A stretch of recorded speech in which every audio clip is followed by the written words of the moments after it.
The radical. Fundamental principles of freedom, rational self-interest, and individual rights. This is the Yaron Brook Show. All right, everybody, welcome to Yaron Brook Show on this July 12th. It's a Friday. I hope everybody had a fantastic week and you are looking forward to the weekend. All right, so let's just jump in. Biden last night had a press conference. I really didn't want to watch it, but out of a sense of duty to you guys, I actually sat through the whole thing. And what can you say? It wasn't as bad as the debate. It was much better than the debate. It was okay. He is not completely out of it all the time, just some of the time, obviously, on particular occasions. He did the same thing politicians do. He lied and said ridiculous things throughout the press conference. But he basically completed his sentences. He swallowed some words. He did confuse Kamala Harris with Donald Trump. He did say Vice President Donald Trump at some point. Maybe that's the union ticket we're all looking for, is maybe Biden, embraces Trump and makes him his VP, and that'll work.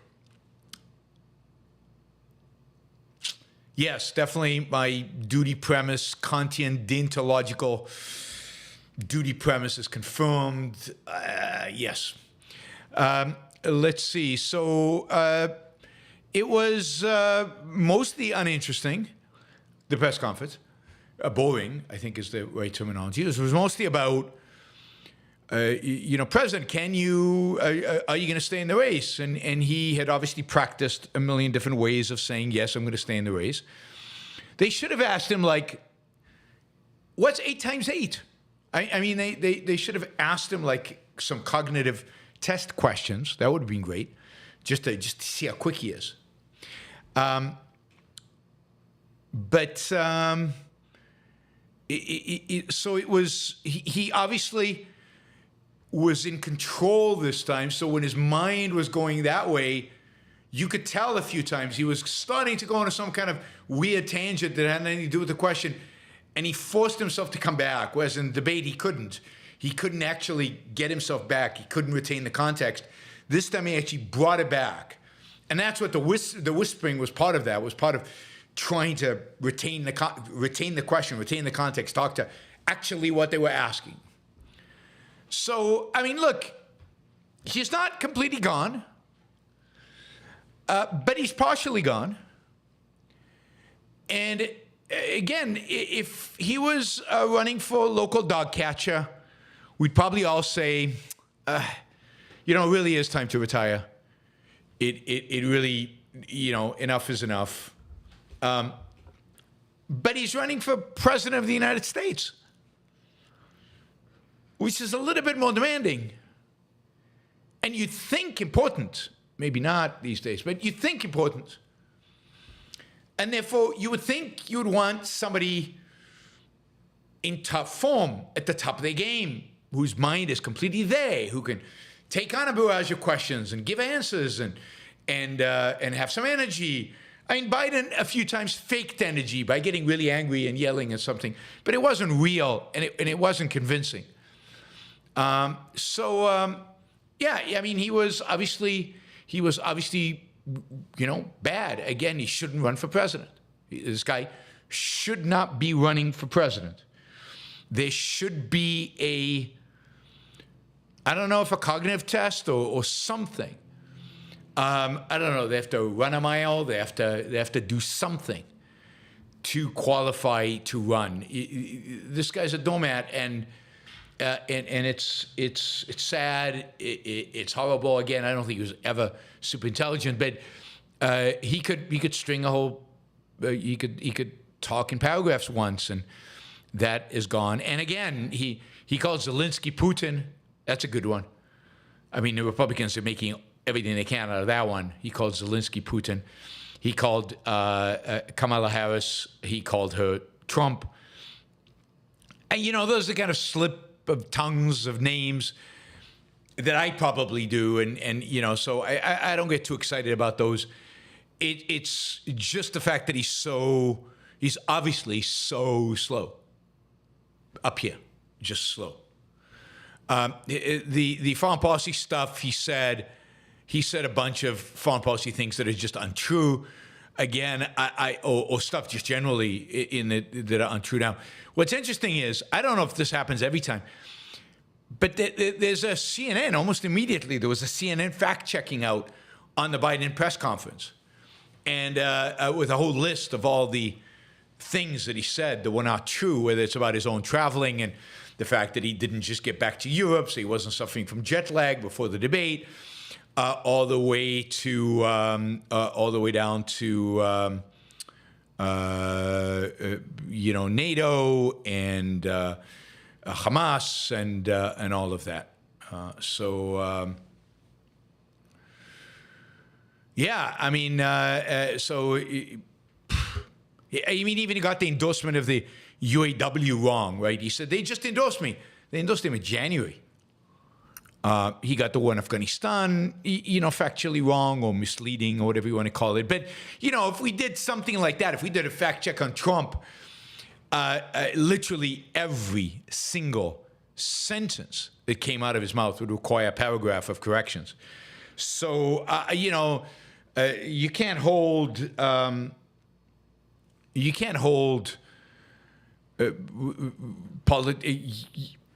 mean, it's very hard to hold politicians to a standard of truth in the world in which we live, and certainly in the post-Trump world, because Trump has taken it to a completely new level of insanity. Yeah,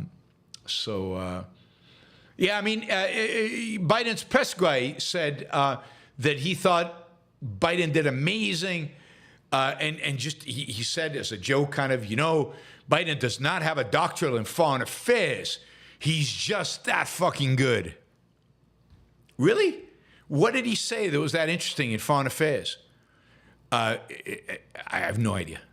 I have no idea what he said that was interesting or God, I mean, you guys are taking my duty joke really seriously. Lighten up, people. Lighten up. Anyway, Biden passed the test. He's not comatose, and he's not completely gone. He actually understood the questions and answered them. He actually completed his sentences for the most part, 99% of them.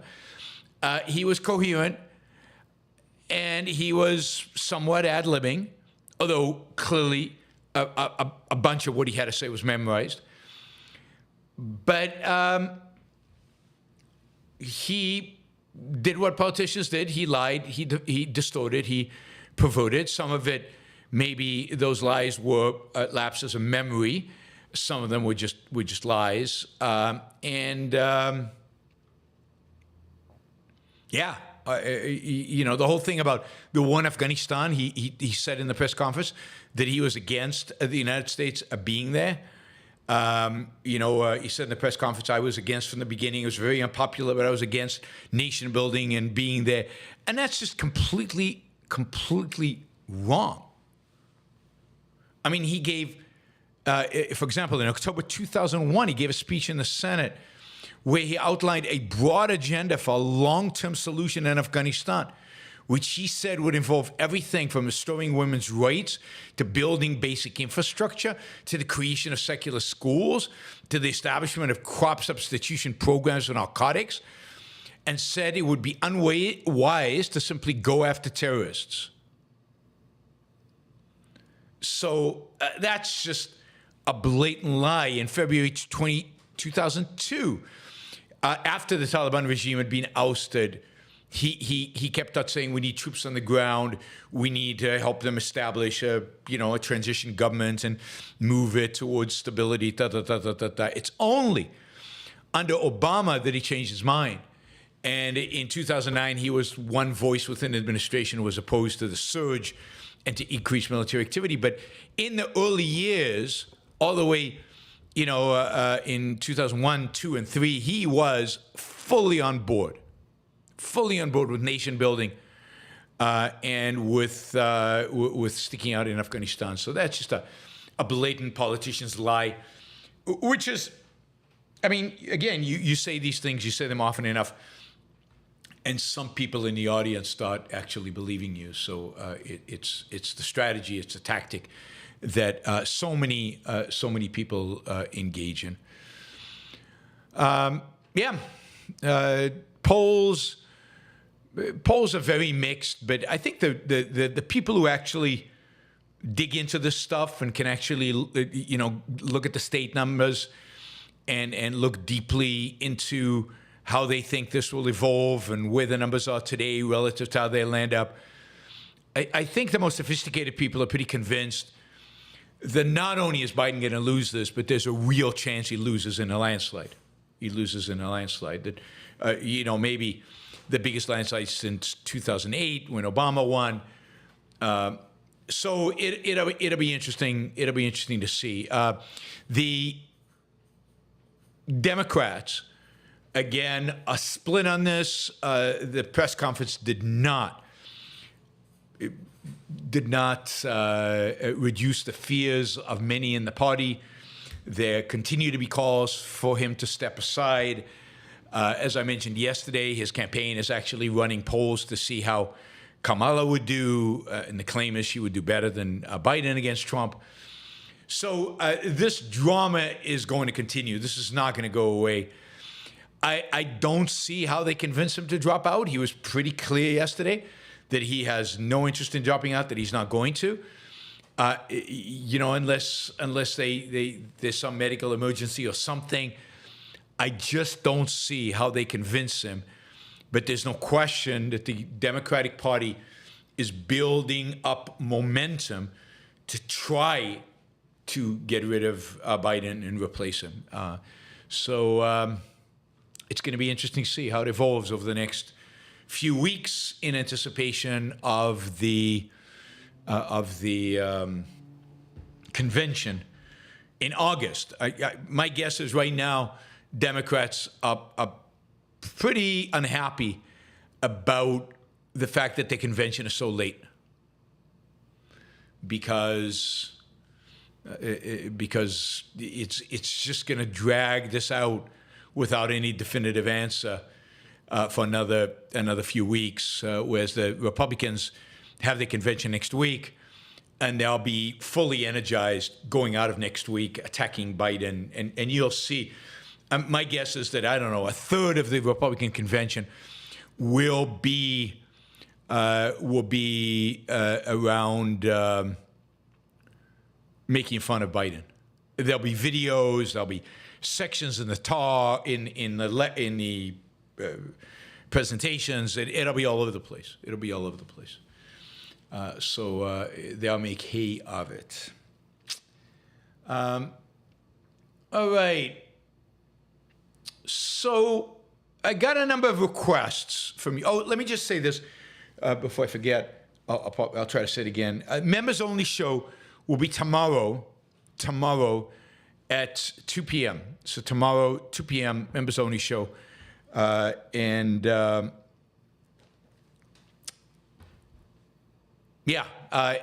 Topic, I'll decide tonight, so I'll post it up tonight. I'm still not sure, but it could be just do a show in the UN. You just do a show in the UN, kind of its history, its evolution, and its moral status, what Ayn Rand had to say about it, and everything else. So it could be the United Nations, but it will be tomorrow, Saturday, at 2 p.m. I was originally said Sunday, but there's other stuff going on Sunday, so I can't do it Sunday, so it'll be tomorrow at 2 p.m. All right, so I've got a bunch of requests to talk about the Republican platform. So let me just see, what is this? That doesn't belong there. Oh, this is weird. All right, let's see. Let's see if I have the Republican platform. I had it here open before. All these stories out of order. Okay. I think this is it. All right, to talk about the Republican platform under Trump. So I looked at it. I read it or skimmed parts of it, read other parts of it. But we can talk about it. We can read from it. I've got it in front of me. You guys can open it. All you have to do is put in Trump or Republican platform 2024, and you can get it. It's available online. It starts with kind of a preamble, a long text, and then some guiding concrete principles, kind of non-principle principles. And then it has kind of an outline, and it has the different things that they are committed to doing, right? A lot of press was given to the fact that it is not calling for a nationwide ban on abortion for the first time in a Republican platform in many, many, many years. This is, of course, good tactics on the part of Trump. He knows that abortion is not a winning issue for Republicans. This is a way for him to take that off the table. In a sense, you can vote locally about abortion, but at the federal level, this is not an issue. So forget about it, drop it, don't even consider it. It's not worth debating. Put that aside, right? So it takes it off the table, which is the right, smart political thing to do. And he did that. Anyway, so I read the preamble. One sentence struck me in the preamble as I don't know, it's just kind of funny, I guess. We will be a nation based on truth, justice, and common sense. I can't help myself. I mean, for a Trump-based platform to advocate for truth is kind of ludicrous and ridiculous and insane and crazy. Justice, I'm curious how they define that. And common sense, they have no concept of common sense. So, that's the level at which this document is. It's basically one long insult to any thinking human being. The first one is, of course, relates to so then they have a number of paragraphs that start off with common sense tells us. And the first one is, of course, immigration. Common sense tells us clearly, in President Trump's words that, quote, if we don't have a border, we don't have a country. Which is fascinating to me because it basically means that there was no United States during the 19th century. It just didn't exist. Because there was no border in the sense of immigration. Now, we have a border today in a sense of rule of law. The U.S. laws apply to this particular geographic area, and in that sense, you have a nation, a country, and that's all it means. But they mean in terms of immigration. The next sentence is restoring sensible border security and immigration policy requires many steps. But the sheer non-common sense aspect of it that suggests that in every era in American history where we didn't have a wall, we weren't a nation. We weren't a country. And in particular, we weren't a country in the 19th century when we didn't have any laws restricting immigration.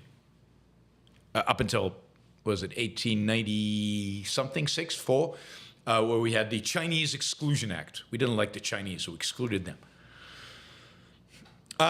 Much of the rest of the paragraph is about the wall. It is the wall that will define us as a nation. We can't have a nation without a wall. So, it's just stupid to present it this way. But it's the line. It's what J.D. Vance said the other day, that I showed you the video. The United States is not an idea. It is a people. Right? It is a people. And therefore, anybody who we want to get to join the people have to be vetted by us. They have to be approved by us. They have to be the right kind of people. Our people. All right, anyway, that's common sense number one. Common sense number two is, again, a non-commonsensical, completely non-commonsensical, this one. Common sense tells us clearly that if we don't have domestic manufacturing with low inflation, not only will our economy and even our military equipment and supplies be at the mercy of foreign nations, but our towns, communities, and people cannot thrive. I mean, again, this is complete and utter nonsense. And it's a lie because manufacturing is never coming home. And they stick in manufacturing with low inflation as if the two are related. The reality is that bringing manufacturing back to the United States would raise prices and reduce the availability of goods. We would have fewer goods and higher prices. And everybody knows that. So it doesn't have, I mean, inflation is not going to be dictated by where manufacturing is, but those goods that used to be imported and now domestic are going to be more expensive. Going to be more expensive. They say the Republican Party must return to its roots as the party of industry, manufacturing, infrastructure, and the workers. You know, that sounds to me like that is the Socialist Party of America. We are the party of the workers and manufacturing and industry, which is what the socialists were. I mean, this is just economic populism at its worst. It's a lie, and it's economically ignorant and stupid. Given that manufacturing is going to be automated anyway, it's not clear to be economical to do it domestically because it's not clear the robots running the robots is cheap here as it is in Mexico or in China, or that manufacturing the robots and then shipping the robots. There's so many considerations. This is the beauty of a market. I don't know where manufacturing is going to be. I don't really care. But I can almost guarantee that even with the robots, it's not going to be here. The reality is that in normal times, i.e. before COVID, manufacturing costs were almost zero. I mean, they weren't zero, but they were almost zero. They were so cheap. I mean, not manufacturing costs, sorry. Shipping costs was so cheap that it added very little to the cost of goods. Here's a common sense one that I agree with. Oh, well, no, I don't agree with it. See, this is the problem. I agree with parts of it, but then I don't agree with other parts of it. So even when they say something good, they stick with it, something bad. So here it is. Common sense tells us clearly that we must unleash American energy if we want to destroy inflation. No. Sorry, but the two don't relate. Again, they're not directly related. Inflation is a monetary phenomena. And what is stunning about this is that here you go, the left and the right agree about the cause of inflation. They both think that inflation is a supply side issue. This is what the left has been pushing: greedflation, it's all about the cost of the goods as manufactured, shortages, supply lines, supply chains. This has been Biden's story from day one. And it's been Elizabeth Warren's story from day one. And basically the Republicans are buying 100% into the left's agenda. The left's agenda, right? And so that for Republicans and Democrats now, and you'll see this in both conventions, the cause of inflation is somehow goods are expensive because of some other factor, because the Chinese are raising their prices, or because energy is constrained, or because anything like that, which is just, and for the Democrats it'll be greed, but it's just not true. Prices are being gouged in one way or the other. So the reality is that by bringing manufacturing home, you don't change inflationary pressures. We had inflation in the 70s when we had lots of manufacturing at home. I mean, this is not difficult stuff. And we would have had inflation even if you had drill, baby, drill. It wouldn't affect inflation. inflation was caused by Trump and Biden's stimulus. That's what it was caused by. It was caused by sending checks in the mail to people, which Trump initiated and Biden continued. And Biden, by the way, didn't do it as big as Trump wanted to do it. So we actually got a slightly smaller stimulus package under Biden than if Trump would have won that election. We would have had inflation under Trump as much as under Biden. One could argue maybe even worse, because Trump would have browbeaten Powell into keeping interest rates low in spite of the inflation.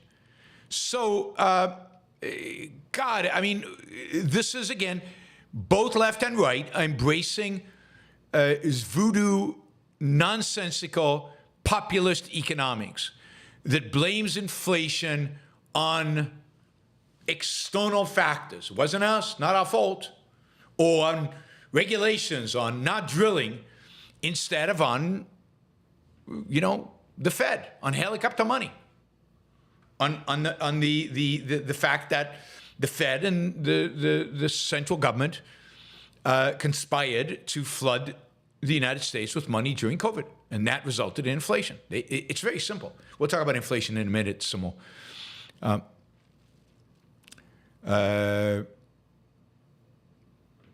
President Trump's economic policy to end inflation and return manufacturing jobs is not only what American economy and American workers need right now, it's what they want right now. What policy to end inflation? Where is this policy to end inflation?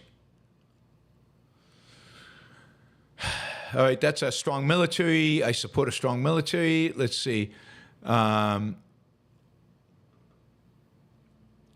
equal treatment for all. That's fine. Okay, so then we go to the table of contents. And chapter 1 in the table of contents, chapter 1 in the document, is defeat inflation and quickly bring down all oil prices. All prices, all, A-L-L, not oil, all.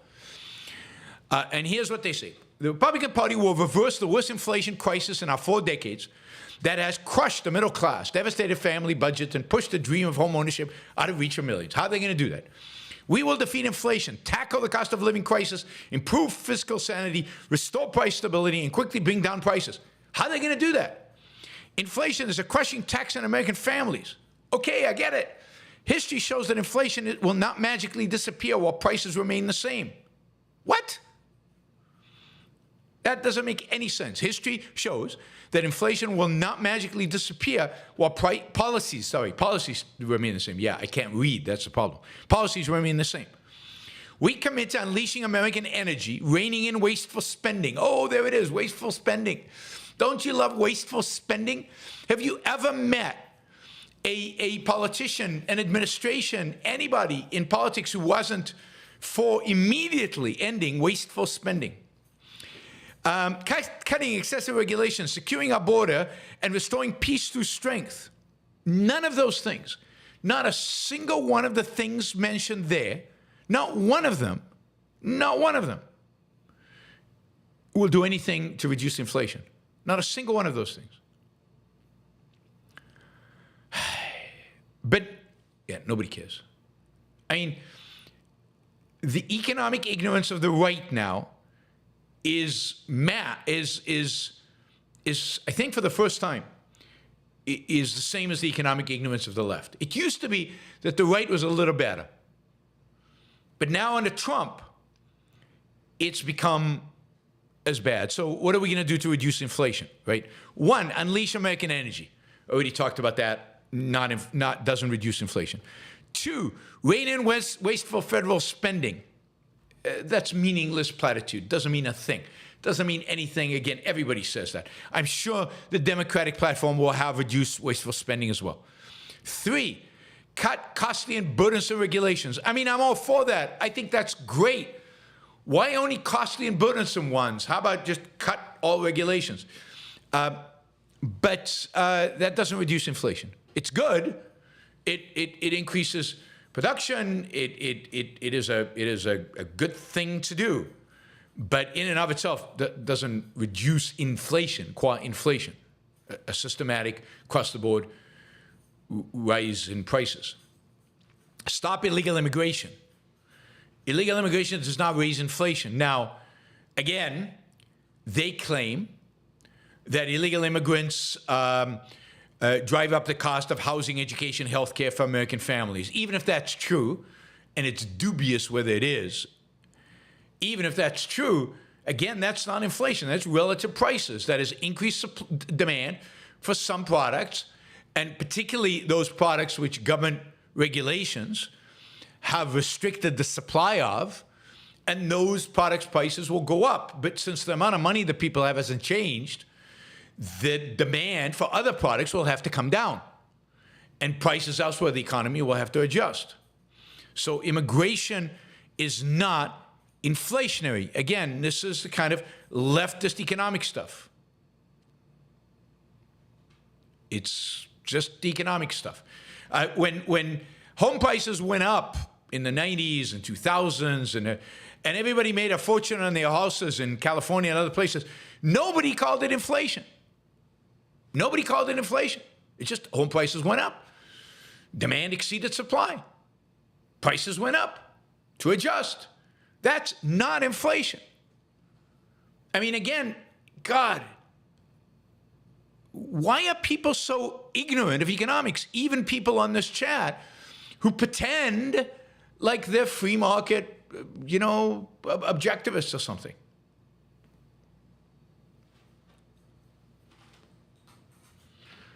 Illegal immigration that raises real estate prices because it increases demand in the short run until the supply matches it is not inflation. So we have inflation today. It's way too high. It's about 3%. You don't cut it, it's not going to come down if you build a wall. It's not going to come down if you drill for more oil. Although the oil component will come down, other things will probably go up. People save money on this. They have more money to spend on that. They drive prices up on the other thing. And then restore peace through strength. How does that reduce? Here he goes. War breeds inflation. War breeds inflation. Really? While geopolitical stability brings price stability. Really? So in the 1970s, inflation was caused by war? By war. I mean, once the U.S. ended the Vietnam War in the early 70s, there was no more wars that the United States was engaged in, and yet the worst of the inflation was in the late 70s, early 80s. By that point, war was over. So, I mean, what this document is basically a document that feeds off of the massive ignorance of the American people. And, the ignorance of people about what inflation is, about what all these other issues are, complete ignorance about how an economy runs and what determines things in an economy, complete and utter ignorance about trade, about manufacturing, about where it's done, how it's done. I mean, and of course, we haven't even gotten to the section of of trade sanctions and trade restrictions. I mean, one of the most important parts of the platform is in the section on building the greatest economy in history. One of the bullet points underneath that is, and I know many of you will be relieved to hear this because this is a major, major, major economic policy that I am in full support of. Full support of. No taxes on tips. Trump is going to exclude tips from taxation. This is going to help restaurants and hospitality workers. And, isn't this just amazing? I mean, no more taxes on tips. This is earth-shattering, laissez-faire type of stuff. Let's see. Yes, here we go. Fair and reciprocal trade deals. This is the complete and utter ignorance of Republicans about trade. They have a whole chapter on trade, Chapter 5. Protect American workers and farmers from unfair trade. Unfair trade. What the hell is unfair trade. Right?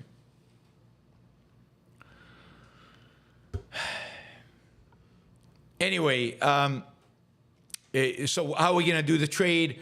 We're going to rebalance trade. In other words, we're going to penalize imports. We're going to secure strategic independence from China, whatever that means, and however you think you can do that, I guess tariffs. We're going to save the American auto industry. Save the American auto industry. Well, I mean, every administration has always done that. It seems the one thing that unites Democrats and Republicans. Bring home critical supply chains, which is pretty much everything. Buy American and hire American. That sounds like Biden. I mean, every single bill Biden signed had a buy American and hire American provision in it. I mean, again, what is the difference between these two political parties when it comes to economics? Maybe the deregulation part. Oh, and the tax cutting. Well, the tax cutting, of course. We're going to become a manufacturing superpower, as if we're not right now. Anyway,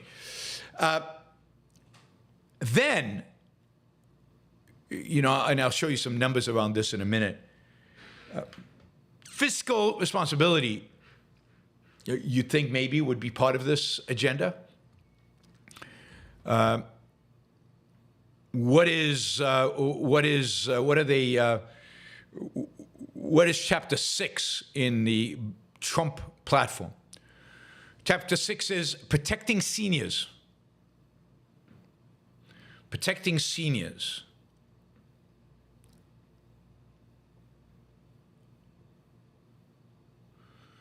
Ali, I don't understand the question. Is there a type? Are there typos there? Anyway, we'll get to that. What is your take on tradit, traditionalism, and evola? What is evola? I'm not sure in particular. I'm not sure what that means, any of that. Commitment to seniors, protecting seniors. What does that include? Protect Social Security. Corrupt politicians have robbed Social Security to fund their pet projects.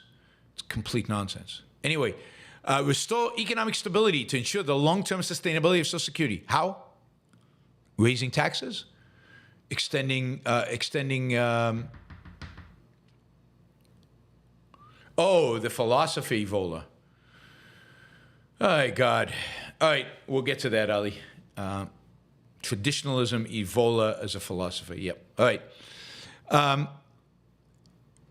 Strengthen Medicare.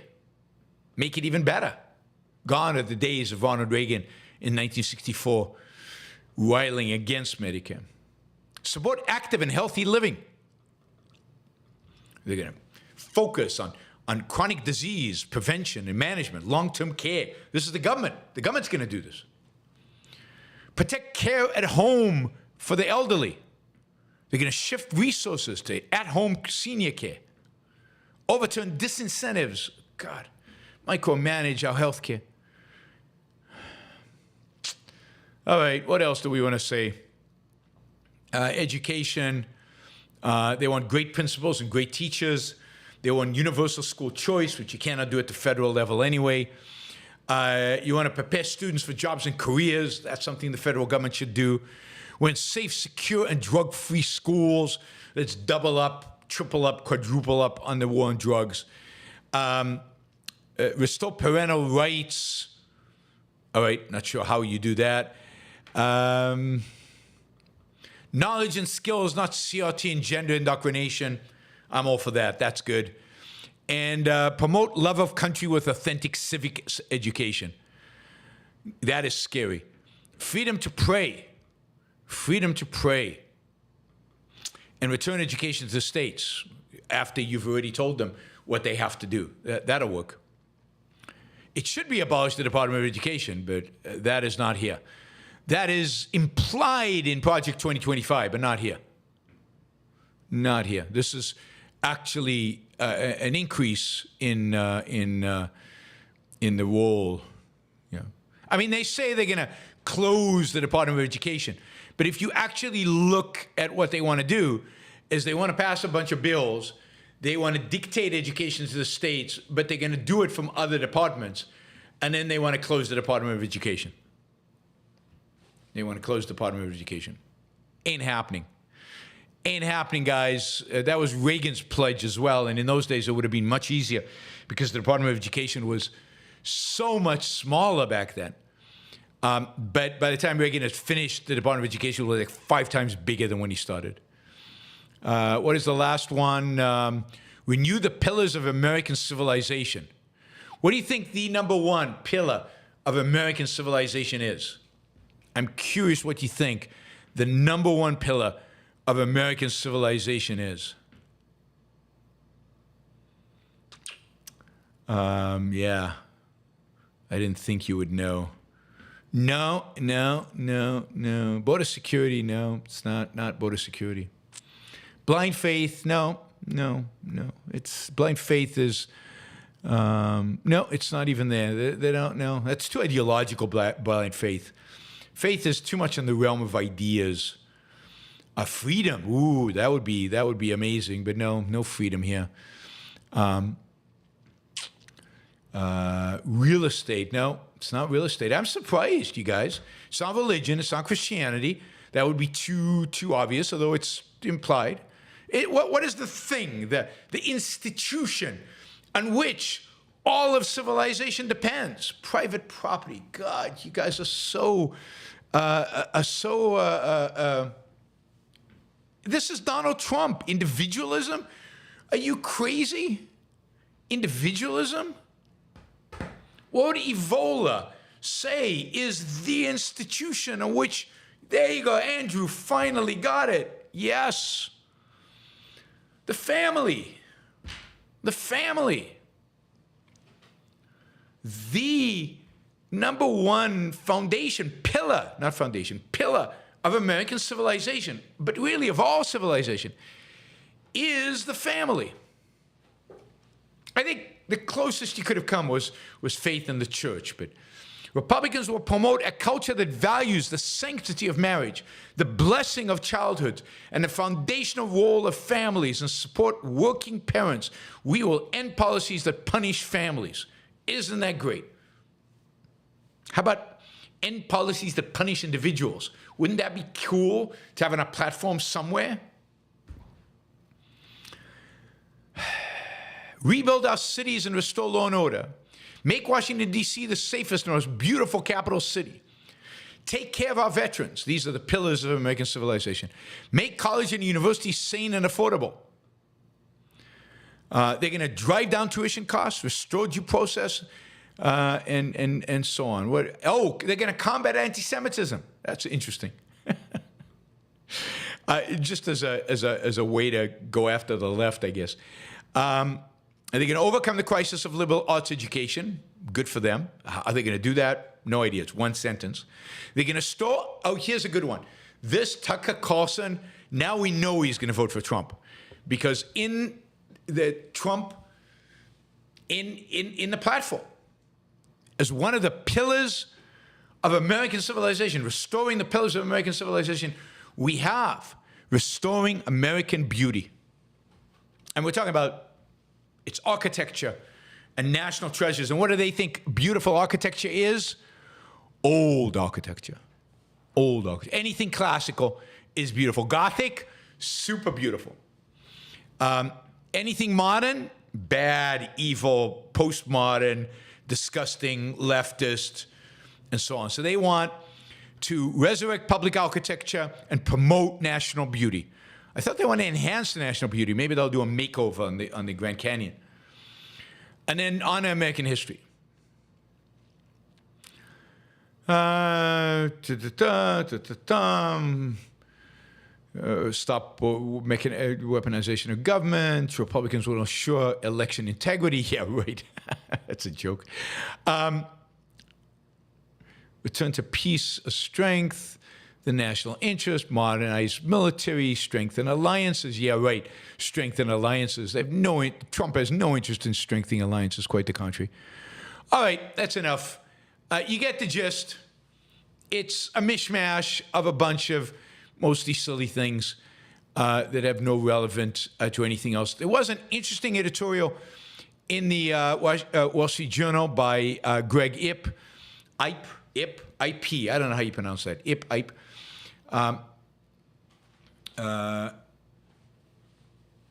Greg Ip is, I'm not voting. What are you talking about voting Republican? I don't vote.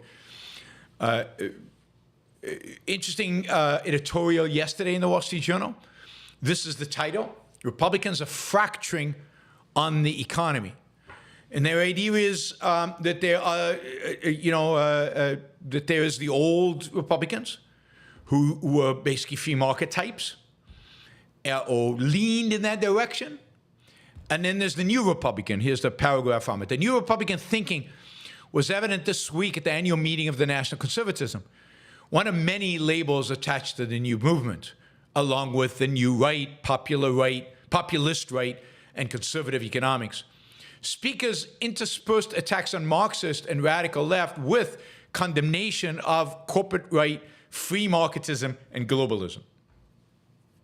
And this is what Kevin Roberts said at, I guess, at the National Conservative Conference.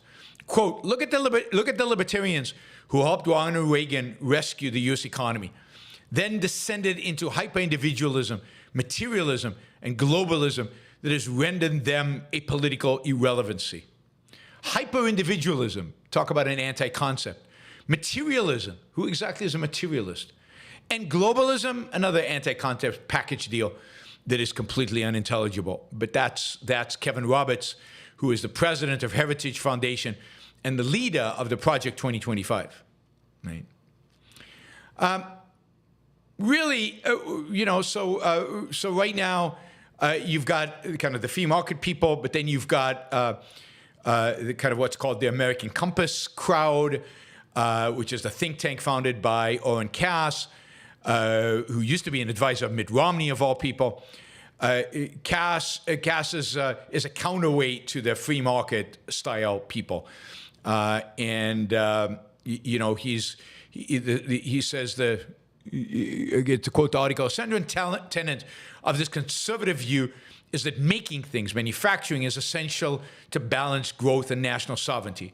While supply side is the right tariffs as taxes, Cass considers them essential to supporting manufacturing, a view shared by Robert Lighthizer, the former Trump trade ambassador who is America's Compass Advisory Board.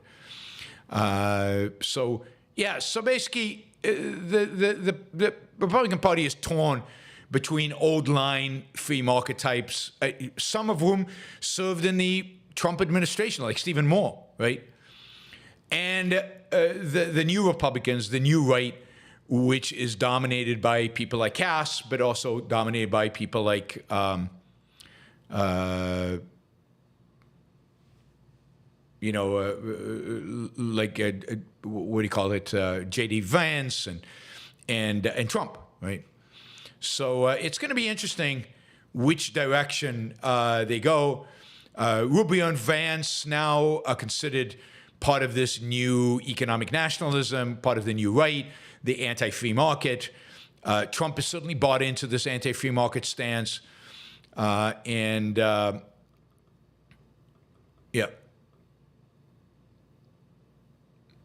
mean, basically, what this article is saying is today, business and libertarians are homeless. They can't go with the Democrats. They can't go with the Republicans. The Republican Party, from the article, have been advocates of limited government for 80 years. If that sentiment gets abandoned, which it has, where do people who believe in economic freedom go? That's a question for you guys. Again, if that sentiment gets abandoned, and it has been, Trump has abandoned it, the Republican Party has abandoned it, where do people who believe in economic freedom go? All right.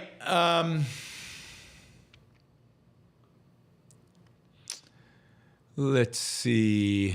What do we want to talk about?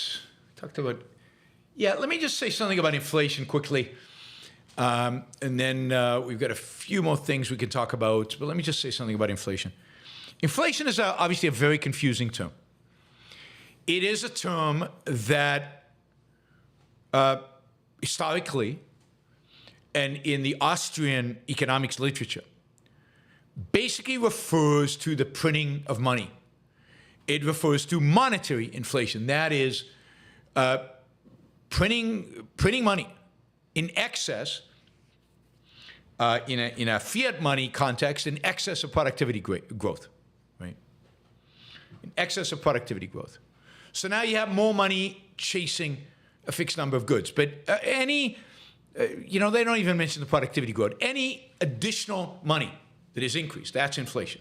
Inflation can be high, it can be low, but that is inflation. But in regular usage, and in particular including in the usage of mainstream economists and mainstream politicians and pretty much everybody, inflation has come to mean price inflation. That is the idea that prices as a basket, and the basket of goods can be differently defined, and the Federal Reserve itself has 5 different measures of inflation, at least. That this basket of goods, the basket of goods that either we as consumers pay for or businesses pay for, that prices overall, on average, are going up. That is the new and popular and common and prevalent definition of inflation. Now, it is true that prices can go up for short periods of time because of supply side shocks. But only some prices, the ones that have the supply side shock, are going to go up. But if the amount of money that people have in order to demand goods doesn't change, the overall basket of goods does not go up. Now, if this shock happens to the particular items that are heavily weighted in this basket, then yes, those prices will go up. But inflation, as understood as a generalized increase in prices, will not go up. And even in the items where the supply shock has happened, will go up temporarily as providers of the stuff ramp up production and increase the supply, and prices will come back down. And in supply side shocks, what happens is the prices that go up, and then once new products come into the market, they then go down. It's not that inflation just goes down in terms of how high it is. Prices literally go down. And you can see that with oil. If you have some kind of shock, let's say a war breaks out in the Middle East, and tankers can't reach their ports, there's less oil in the world supply, then the oil prices will go up globally. As soon as, let's say, the war's over, or we find alternative sources of oil that floods the market, the price will come down to where it was before. So it's up and down. The price. But once you increase the supply of money in the economy, that is the demand side, you never shrink it. So prices will go up, and then when inflation stops, they will stay at the new level.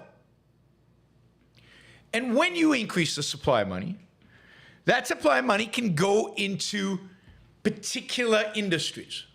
It can go into particular places, be invested in particular places, and you'll see prices go up locally in particular industries. Like in the 2000s, real estate prices went up, partially because the Fed lowered interest rates and there was more money, but also because the federal government funneled the money, if you will, into housing. It incentivized everybody to take a mortgage and to buy a house. But that wasn't an overall rise in the price of goods, and therefore people didn't consider that inflation.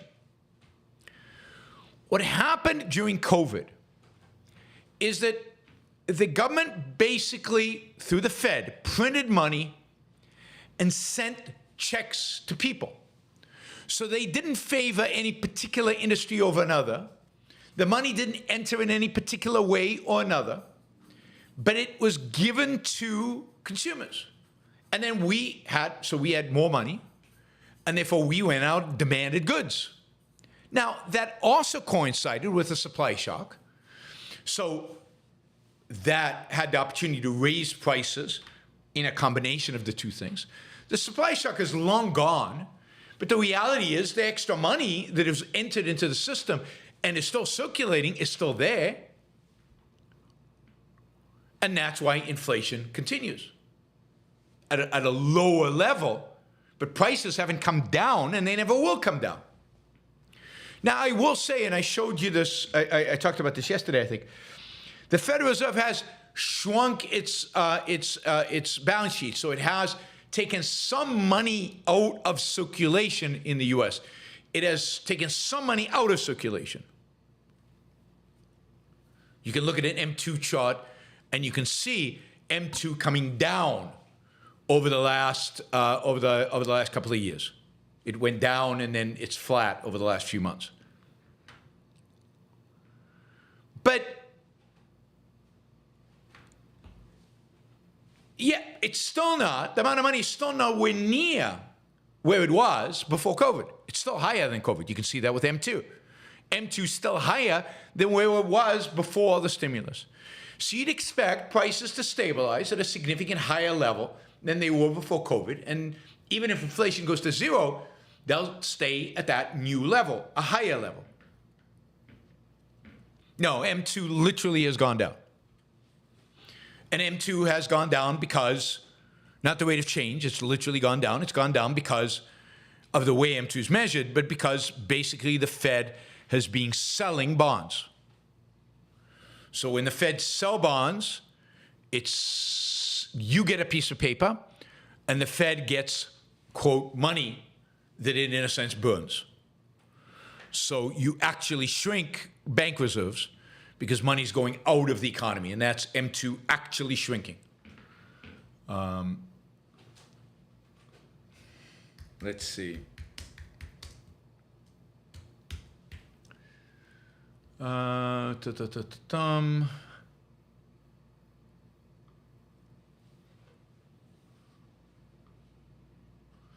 see if I can get you a graph.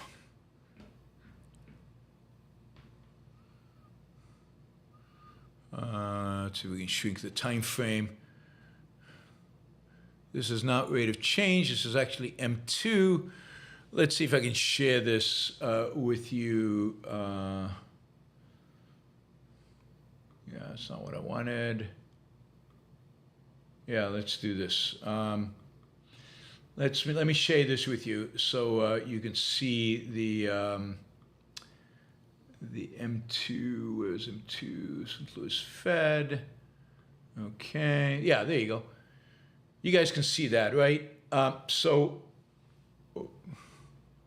what you can see is that M2 goes through the roof under Trump in the COVID year, the first year, continues to go up during Biden, and then declines. That's the Fed unwinding the balance sheet.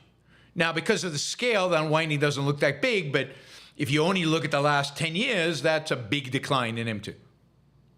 And that's why inflation has not continued. Right? This is not M2 velocity, this is M2.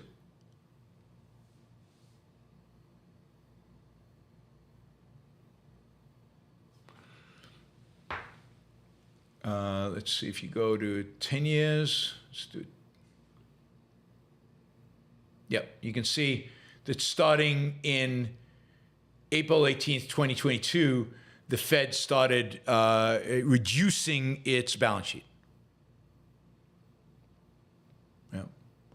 And if you see the last 5 years, you can see, again, M2 peaks on Monday, April 18th, 2022. And this The increase in starts in March 2nd, 2022, and just skyrockets, and that's all Trump. That's all Trump. It goes all the way. I mean, it's when is the election? The election is November, is halfway through the growth. So half of the growth is Trump and half of the growth is Biden. That's why this inflation is half Trump, half Biden.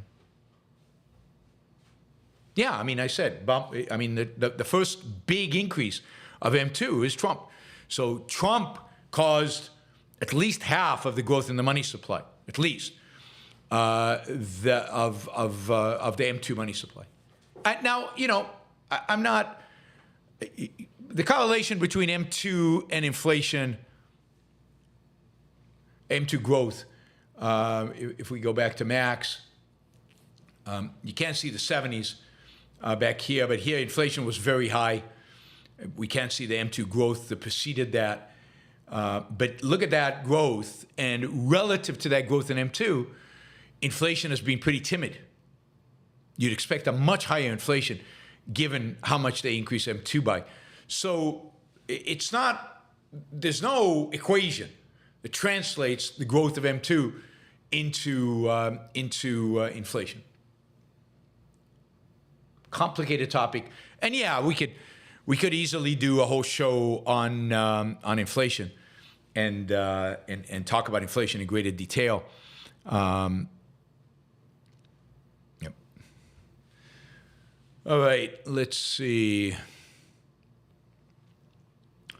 All right, so that is the platform inflation. I don't think I had anything else I wanted to say about inflation. I was surprised that I put up on Twitter the fact that inflation is caused by the Fed and by government deficits. And I got this huge backlash. Huge backlash.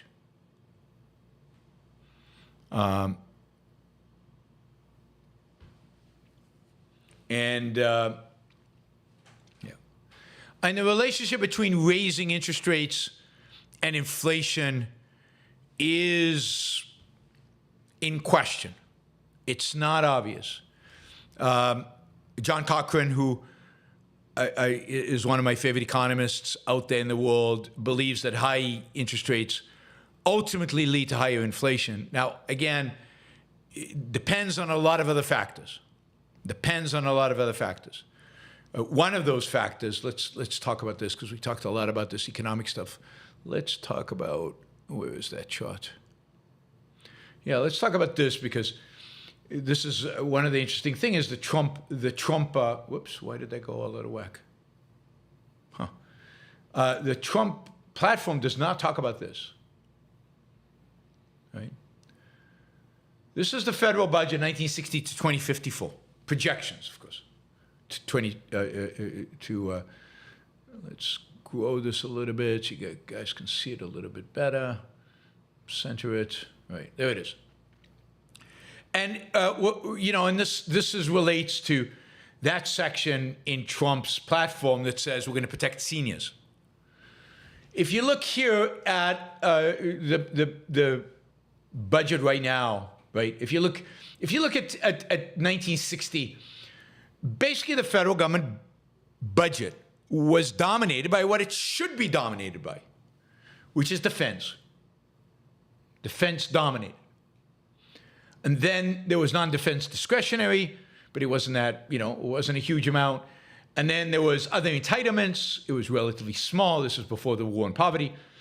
And then there was Social Security and health entitlements. Not big at all because, we didn't have a large elderly population. And then interest on the debt was very small because there was very little debt. Interest rates were high, relatively speaking, although they were low. They were lower than they are today, but not as low as they were in the 2010s. But interest was low because there was just not that much debt.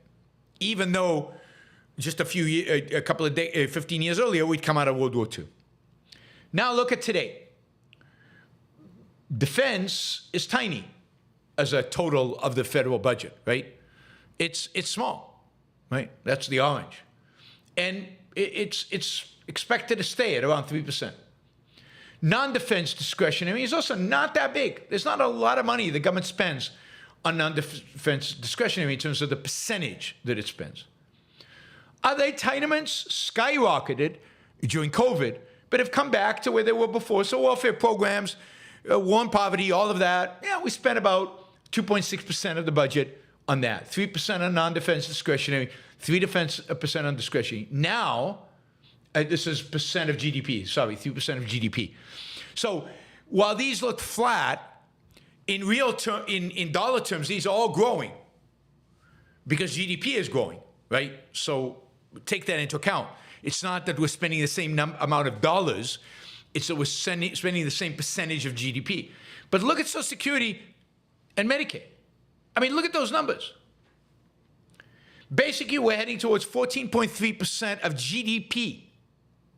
And this is assuming GDP grows, because Social Security and healthcare entitlements in terms of the dollars are going to grow even if we enter a recession and GDP is negative. And then look at net interest. And look at that net interest just before COVID. And look at net interest today. Basically, we are going to be paying for all the debt we took on during COVID, for all the borrowing the government did during COVID to fund all that stimulus. And we are going to be paying for all the debt the government is taking on in order to fund Social Security and Medicaid. We and our kids and our grandkids are going to be paying that for years, and already are paying it right now. I mean, this is just an astounding graph. And now, what, if anything, did Trump's platform or the Democrats' platform do about any of this? Zero. Nothing. Nada. Doesn't do anything here. It doesn't reduce debt, so it doesn't reduce net interest. It claims you'll lower interest by lowering inflation, but that's just voodoo. He doesn't tell us how, and it's not up to him, it's up to the Fed. He's not going to touch Social Security and Medicaid. He's told us over and over again. They're going to defend them. They're going to protect them. So they're going to cut waste. That's a non-defense discretionary. They're going to cut waste and non-defense discretionary. That has no impact on the bigger picture. You can eliminate all non-defense discretionary, and it doesn't have that big of an impact.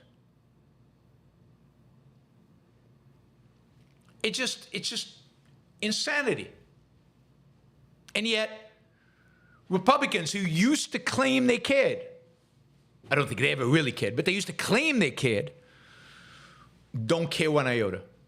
Don't care one iota, and they don't want to be honest with the American people about what it's going to take and what's actually involved and why this is important.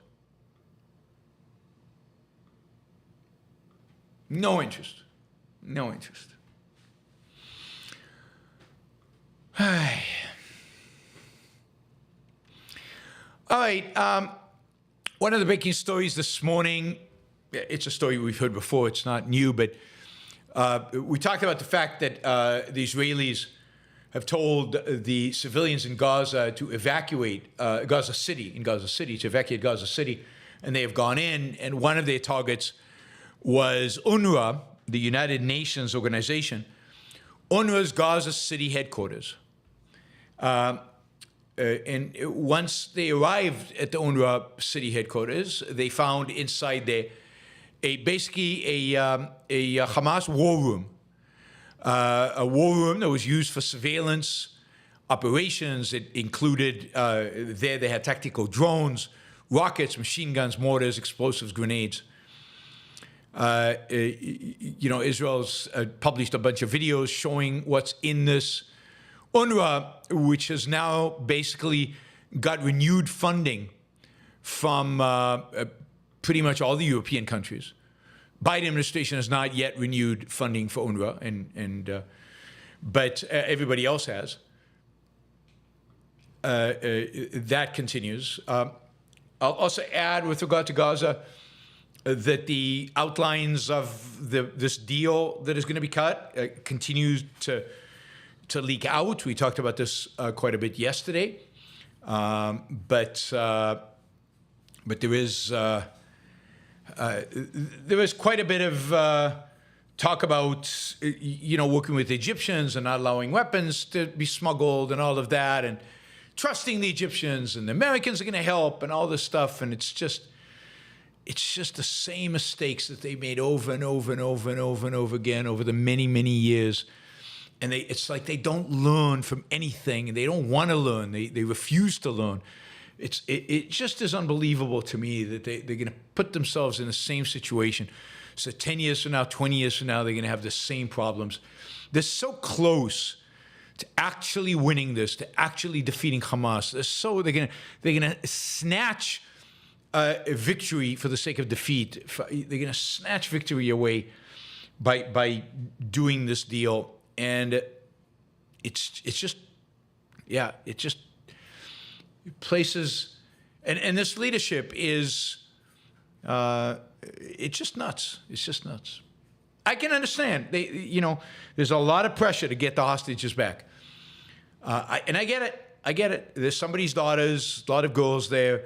There's somebody's kids, grandkids, and they're hostages because of the failures of the Israeli government. I get all that. But you do not negotiate with terrorism. You have to stand by principle. You have to stand by principle. And and the fact that they don't is just, and the fact that they refuse to, and the fact that they're willing to compromise, and the fact that they're willing to sell out is just so discouraging, so discouraging. But there you go. I mean, it's not gonna change, and it looks like Israel's committed to doing some kind of deal. They're under a lot of pressure, of course, but it appears like they're going to capitulate to that pressure. All right, cool. Let's call that the news, and let's see what you guys have in mind in terms of the super chat, and we'll cover that. David just said, "Thanks, Yaron, $50. Thank you, David. We'll make a proposal soon for showing inflation, MMT, etc." That sounds great. Another good show would be, and related to this is something on immigration and wages. Does immigration reduce wages of local people and so on? We can talk about that as well. But there's a lot that can be talked. It could be easily more than one show. Part of my economics or capitalism 101 sessions. All right, a few reminders. Members only show tomorrow at 2 p.m. Probably about the United Nations, but I'm open to suggestions. So if you want to email me over the next couple of hours, other suggestions, I'll look at them and get back to you. I'll get back to you soon, right? Well, I'll make a decision soon, right? That'll be me getting back to you. Also, reminder: Ayn Rand Institute is a sponsor of the show. You can sign up for an education in objectivism. Ayn Rand University, best university in the world, and the only university in the world where you can actually study objectivism and its applications from some of the top scholars in the world today, active scholars in the world today on objectivism. You can take classes from Anka and Greg and Harry and so on. You can also, of course, you can also online access to the Ayn Rand University the taped lectures of Lena Peikoff. So go ahead and engage and go and sign up for Ayn Rand University. Do it anytime. There's no particular time to do it because they now have, in a sense, university on demand. You can take classes whenever you want based on your schedule. So don't worry about when is the right time to sign up. AynRand.org/start here. AynRand.org/start here. And AlexEpstein.substack.com. Don't forget to subscribe. Don't forget to sign up for the talking points. He takes an issue in the news and he tells you what the talking points are from a free market, laissez-faire, pro-energy, pro-fossil fuels, importantly, most importantly, human flourishing perspective. What are the talking points? You will learn more from his Substack about energy, climate change, and related issues than anywhere else on planet Earth. What else? Oh, yeah. For those of you in Chicago, there was a screening of We the Living, 1942, made in fascist Italy and seen by Goebbels, who actually ordered the destruction of every single copy of the movie. It was so good. One survived, found in the 1960s, and, cleaned up the images, the soundtrack, a beautiful, beautiful, beautiful production done by Duncan Scott. Ayn Rand saw this. She loved this movie. Anita Valli plays Kira. She's a phenomenal actress. It's going to be in Chicago on August 3rd. Doors open at 5:30, and you can get information about it and other screenings for it at We the Living Movie, all one word, WeTheLivingMovie.com. And if you're in the Chicago area, go and hang out, and there'll be a bunch of Ayn Rand fans there coming to watch the best Ayn Rand novel turned into movie. Better than The Fountainhead, in my view. All right, let's see. We've got Clark came in with a $50 question, so let's start with that. The way that Candace Owens, Steven Crowder, Tucker Carlson have all shifted to conspiracy theorist, Nazi-esque ideology shows dim is coming true fast. These are mainstream figures with fans of millions of followers making alt-right arguments. Yeah. And there are still people who deny they have any influence. They don't matter. It doesn't matter. Leonard voted for Trump. Leonard Peacock voted for Trump in 2016. So in 2020, he didn't vote in 2016 for Trump. In 2020, and therefore, actually, I don't know. I'm not sure how he voted in 2016. I seem to recall he didn't, but in 2020, he voted for Trump, and therefore it doesn't matter. It doesn't matter that Candace Owen and Steven Crowder and Tucker Carlson vote Trump. That's all that matters, they tell you. It is super scary. I don't know if you've seen the latest from Candace. I try not to, but the latest is that she's literally trying to whitewash the Nazis. I mean, the real Nazis. So now the Nazis are not too bad, according to Candace Owen. Ultimately, you accuse the Nazis of ethnic cleansing. The ethnic cleansing of the Allies after the war. 12 million Germans were kicked out of their homes in the Czech Republic and in Poland. Much worse than what the Nazis did. And wasn't Dresden ethnic cleansing and anti-Christian, because they purposely bombed the churches, according to Candace Owen. And then the other one, which was just mind-boggling, is that she's got a video out where she basically claims that Mengele, one of the most evil human beings who've ever lived on this planet, who did all kinds of experiments on twins and on pregnant women and all kinds of experiments on people. She now says, "Nah, this is just propaganda. It's not believable that he would do what people are claiming that he did." She literally said that. Mengele, it's not believable that he did what he did. So it must be propaganda. I mean, it sends shivers down my arms. I mean, this is literally how both ominous parallels and dim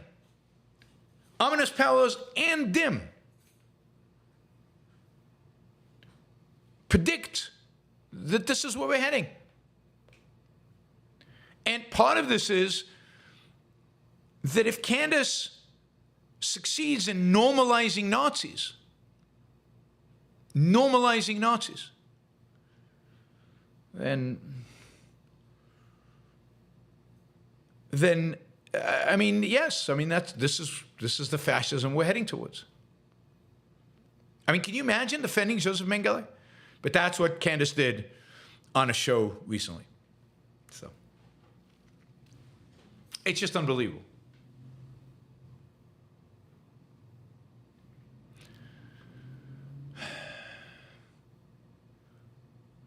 All right, John, I just noticed recently that you have Mook. I do. I have merchandise. I love the colors on the coffee mugs. They're very cool looking. And I'm definitely buying some hoodies for me and my younger brother. All right, there is merchandise. On my YouTube channel, you can go to store and you can buy some hoodies. You can buy some mugs. You can buy some t-shirts. Please do so. It'll be cool that at next Ocon, a bunch of people show up in Yaron Brook show t-shirts. That would be cool. So yes, I have a store. I'm constantly looking for ways to increase revenue because we need to increase revenue, guys. There's only so long. Anyway, we need to increase revenue. And go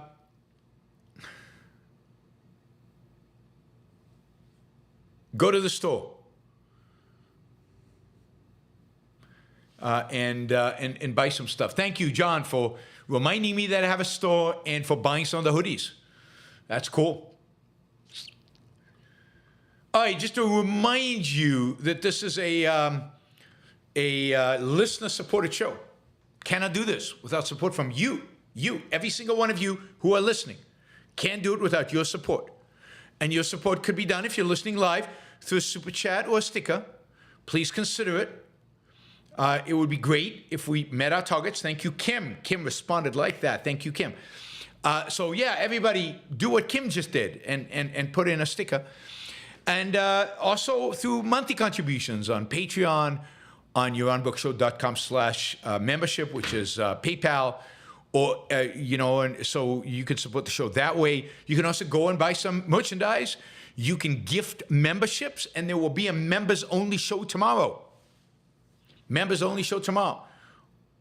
Probably in the United Nations, because I'm not getting any other suggestions. But that will be tomorrow. So yes, find a way to financially support the show. It's the only way it happens.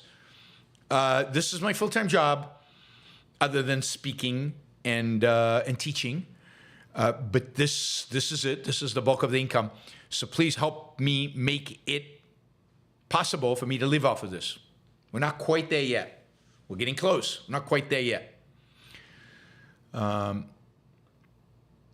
Michael says, despite how horrible Trump is, I agree with your assessment of him. Do you think our country will survive his reelection? I mean, yeah, it will survive, but it will be in much worse shape at the end of it than it is at the beginning of it. It will have a Republican Party that is significantly less focused on freedom and free markets than even it is today. He will leave a Republican Party that is primarily a populist, nationalist type political party. Who knows who comes after him? J.D. Vance or Josh Hawley, who are much, much worse. And so we will be that much closer to fascism. I don't think we will be there. I don't think the country collapses, but we'll be closer. And you'll have a Democratic Party. Maybe the Democrats move to the center as a consequence, and maybe they become the party of slightly greater sanity. I don't know. But the absolute reality is that whatever you believe the Democrats will do to this country, there's no question what the Republicans will do to this country, and that is weaken it and move us towards being a little bit more oriented towards fascism. I also think that what Trump will do significantly on foreign policy, which is obviously a big part of what it means to be president, is Trump will strengthen both Russia and China. both Russia and China will come out of a Trump presidency significantly stronger in their positioning globally, in terms of their influence. So they are going to be right there to take advantage of the kind of weakness that a Trump administration will project. In that sense, I think Trump is probably worse on his foreign policy than Biden is. Domestic policy is probably slightly better, and foreign policy is worse. And then there's the issue of he will do everything he can to institute an imperial presidency.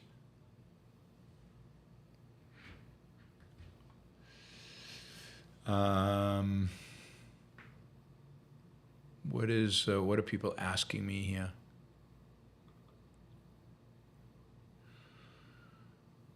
Yeah, you can't get into my hedge fund because I shut it down. The last trading day was July 30th. It's gone. I no longer have a hedge fund. So as I said, this is my income. All my income comes from you guys.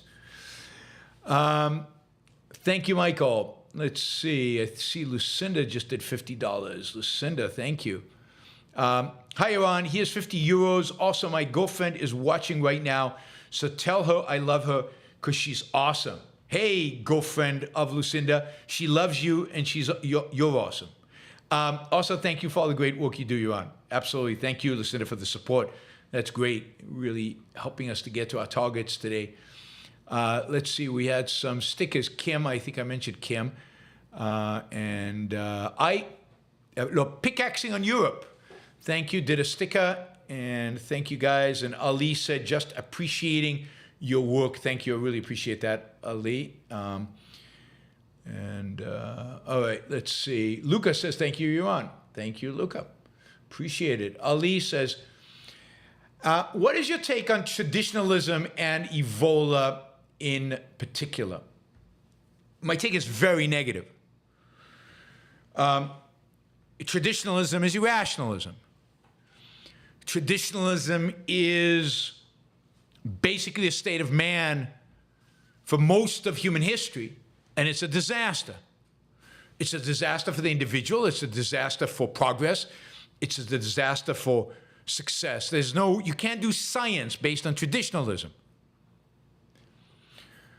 Science is always forward-looking. It stands on the backs of giants, but giants who in themselves shatter tradition. Evola himself was and I can't remember, I read a book about like four major kind of alt-right thinkers from the 1920s, 30s. So Evola was a mystic, if I remember him right. I need to check my Kindle. But Evola was a mystic and a fascist. He set it up. I think it's Julius Evola. He set the world up. His ideas were set up for fascism, based on mysticism. Fascism is always based on mysticism. He is, as you say, a traditionalist in a sense of the past has magical power. It has truth with capital T. So he's an irrationalist. They're all altruists, so they all reject any kind of collectivist, right? Traditionalism is collectivism, and Evola certainly is a collectivist because he's a nationalist. So Evola is a kind of a nationalist, and all in the name of the group, the race, the nation, the state. To hell with the individual.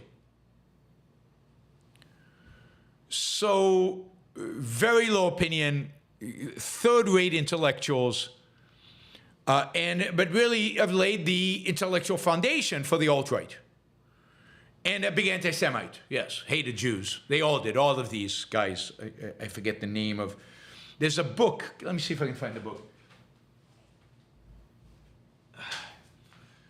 It's on my Kindle somewhere. Let's see if I can find it, which means it's on my iPad. And there's a book that covers kind of Evola and a number of the other major kind of proto-fascist thinkers of about around the same period of time. Let's see if I can find it.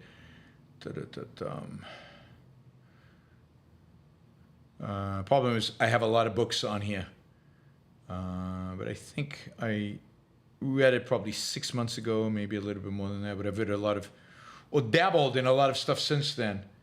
But the bad thing is, I can't remember who wrote the book. No, it's not that. It's not that, not that, not that. Anyway, I'm not seeing it off the bat, but I will look for it and let you know next time what the book was. But it was good. It kind of highlighted 4 or 5 of these really horrible fascist thinkers, and it very much did it from the perspective of, too bad I can't even remember what like any word in the title, because then I could look for it, because this way I just have to scroll down, which is not working. All right, forget about it. Let's see. Oh my God, Luca just stepped in with $100. Thank you, Luca. Luca says, since your hedge fund is closed, which one would you recommend? I have $100,000 to invest. Daddy needs to make more money for my wife and young daughter. Which one would you recommend? Which one what? So you have to tell me what it is that you want me to recommend. $100,000, you can't really invest in a hedge fund with $100,000. So to invest in a hedge fund is a very discriminatory vehicle. Only rich people are allowed to invest in hedge funds. The assumption of the regulators is that people who have less than $5 million of investable securities, $5 million of investable securities, your house doesn't count. I couldn't have invested in my own hedge fund, right, in the past.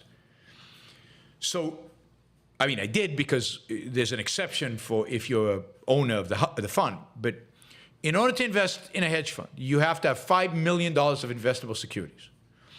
Because the assumption is that poor people are too stupid to do it.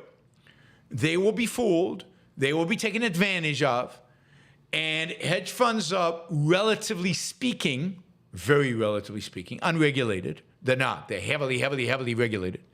And therefore the government's not there to protect you, unsophisticated poor people. And therefore we limit availability of hedge funds to only rich people. Again, $5 million of investable securities. So unless you have $5 million of investable securities, you can't really invest in a traditional hedge fund. I would suggest, now, I have to ask you a lot of questions to give you advice on how to invest $100,000, right? I'd have to ask you, how much is this of your total saving? How risk averse are you? How worried are you about risk? Would you stay up? Would you not sleep at night if you took a 20% hit? What else? How much is your income? When do you expect to take this money out? Would you take this money out in a year? 5 years? 10 years? 20 years? So it really depends. There is no one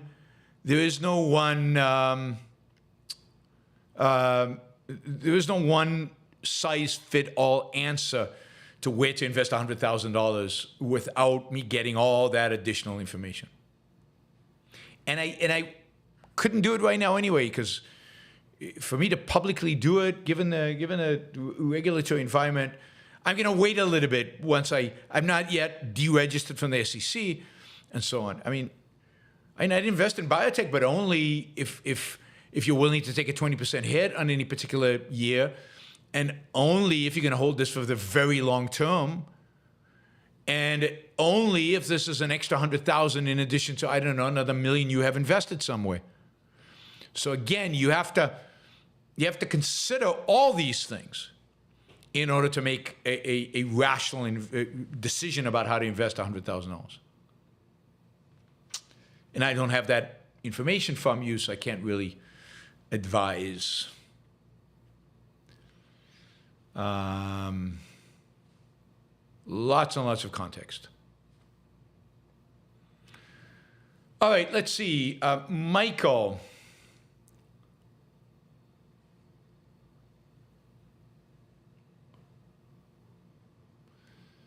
What does it mean if Biden actually stays in the race and wins? Does that mean Trumpism is officially dead? Yeah, I mean, if Trump can't beat this version of Biden, there's a good chance that he loses much of his backing. That MAGA takes a real hit, and that maybe some other people within the Republican Party gain some influence. I think that's true.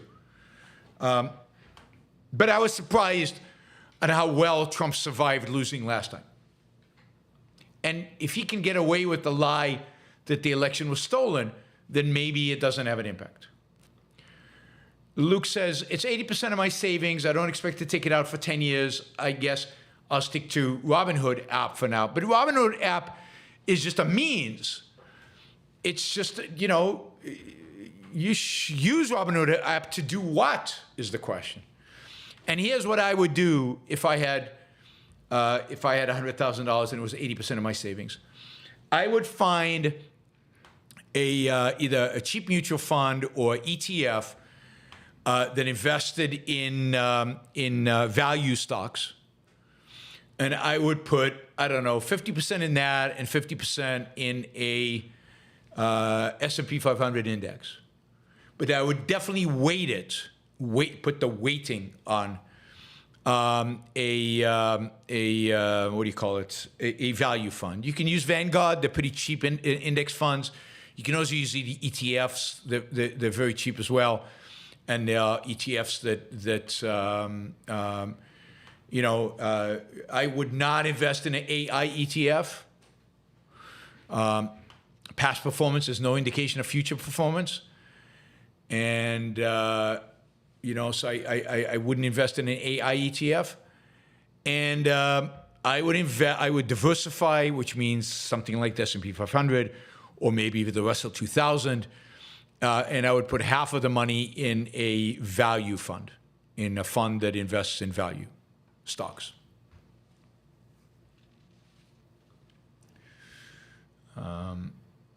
Just remember, your fee should be way under 1%.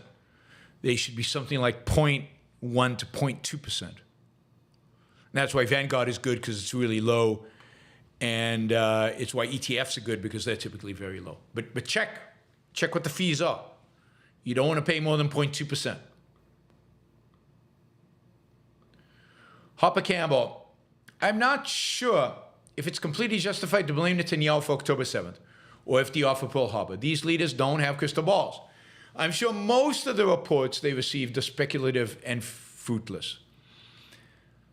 I don't know what to tell you guys. I really don't, right? I mean, if you can't see that Netanyahu appeasing Hamas for 14 years makes him, at least partially, is not the main person, but partially responsible for October 7th, I don't know what I can say. I don't know what you think responsibility means.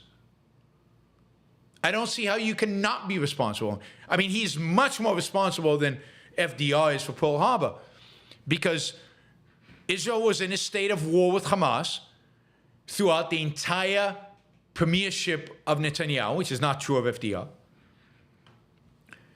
And he allowed Hamas to get stronger. He allowed Hamas to send missiles into Israel on a regular basis. He allowed Hamas to kidnap Israeli soldiers. He allowed the release of 1,000 terrorists in exchange for one kidnapped soldier. He didn't allow the Israeli military to take them out. And you consider this non-appeasement. God, I mean, Scott's opinion about this issue is lower and beneath his contemptible position on Trump. It's just, some saw that as 14 years apiece. Scott says, who's completely ignorant of the crisis and completely ignorant of what was going on in Israel, is completely ignorant of the situation. He can sit in his armchair in the United States and say, oh, it was peaceful for 14 years. And therefore, my guy, Netanyahu, who I like and therefore will justify and make excuses for till my last breath, oh, he brought about peace. It's disgusting. So I don't know what to tell you, Hopper. I've said what I have to say. I don't understand how you can hold politicians accountable for anything if you can't hold Netanyahu accountable for October 7th. Then they're just not accountable for anything, right? So their actions don't matter. The long-term consequences of their actions don't matter. I mean, I'm sure Trump and Biden, when they issued the stimulus checks, look, they were just trying to help the American people. And, what did they know? They didn't know. I'm sure, they didn't know it would cause inflation. They can't be held accountable for the inflation that happened. I mean, most economists wouldn't have told them, didn't know. So they can't be held accountable for that. And isn't that what everybody does? So, I mean, if you're not willing to judge, then you're not living up to the virtue of justice. You've got to judge. And again, I give you the evidence. From 2007 till October 7th, Netanyahu was prime minister for 95% of that time. Israel fought two wars. I've judged the left as evil. I've judged the left every single show. I judge the left. They're evil. It's just boring to say that because everybody who listens to my show knows that already. Judge the left. Again, you're so dishonest, Scott. That's what really creeps me out, is how dishonest you are, how you don't have any problem, just bold-faced lies and misrepresentations. So, and he was prime minister, two wars were fought.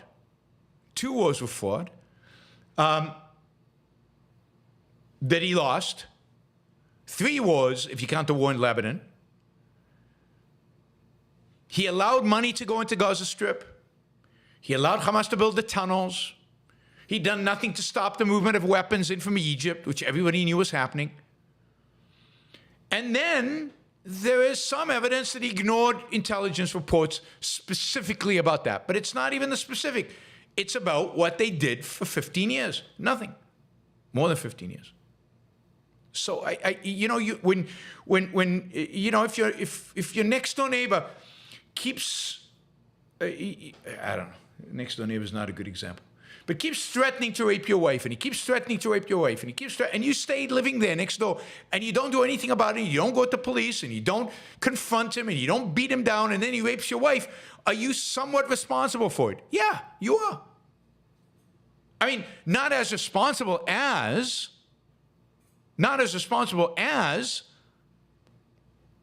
the guy who commits the rape, but you don't get scot-free. You don't get off scot-free.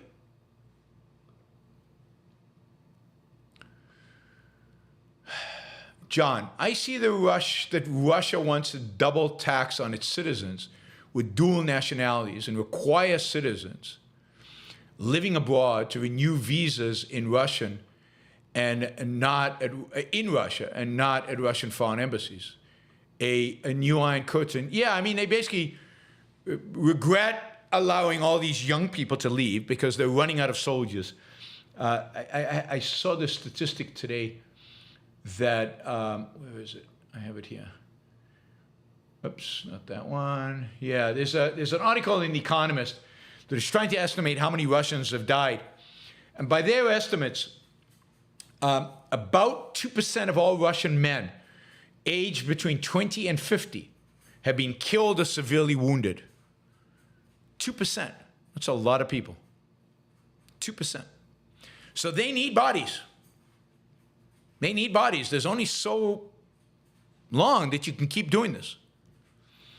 So yes, they want to get as many people in as possible, and they want to penalize people who've left and gone to the West, or gone anyway, even to Kazakhstan. A lot of Russians in Kazakhstan, in Georgia, in other places, just to avoid being drafted into the Russian army. Yigal, thoughts on Zimbabwe gold-backed currency ZIG? I actually commented on this a few weeks ago when they came out with it originally.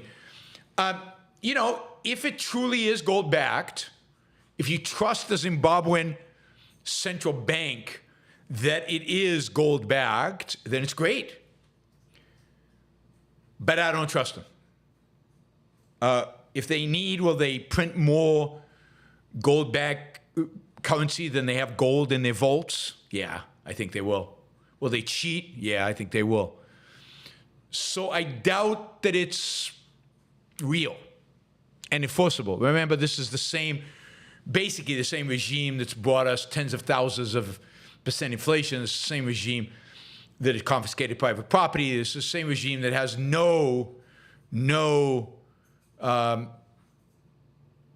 does not care one iota about its people or about its economy.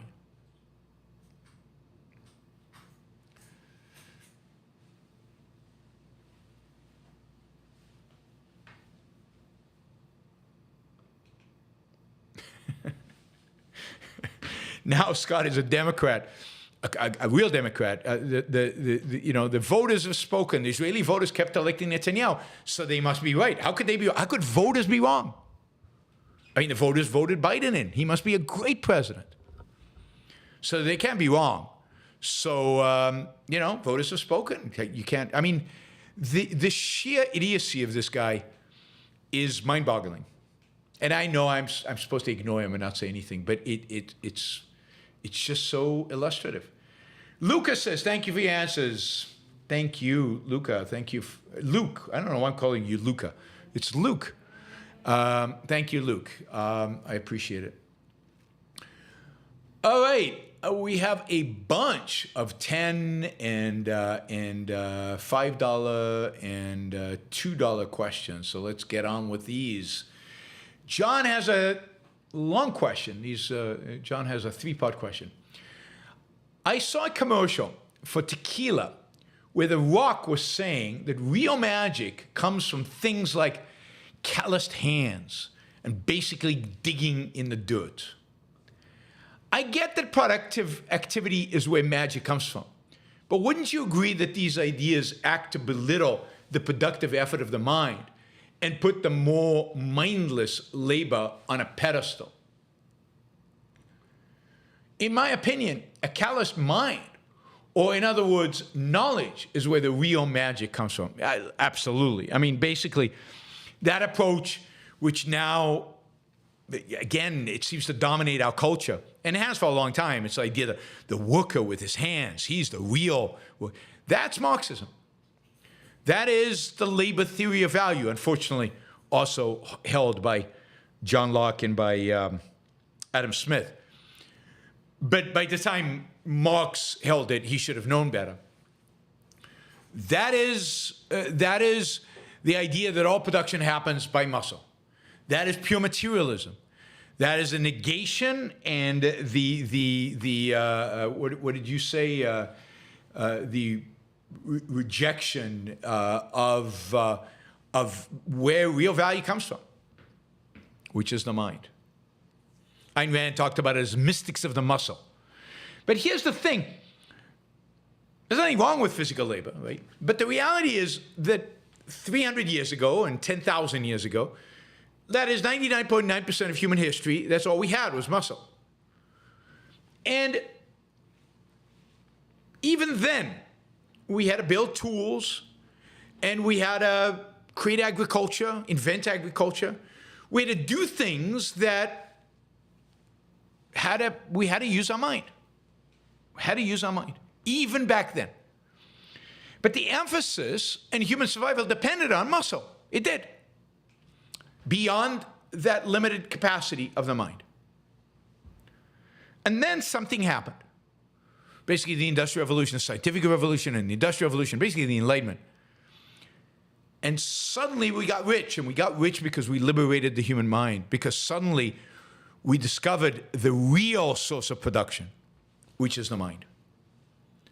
So anybody who venerates calloused hands is venerating 1220, right? It wants to go back to 1220 again. It's a veneration of a primitive past. But even in 1220,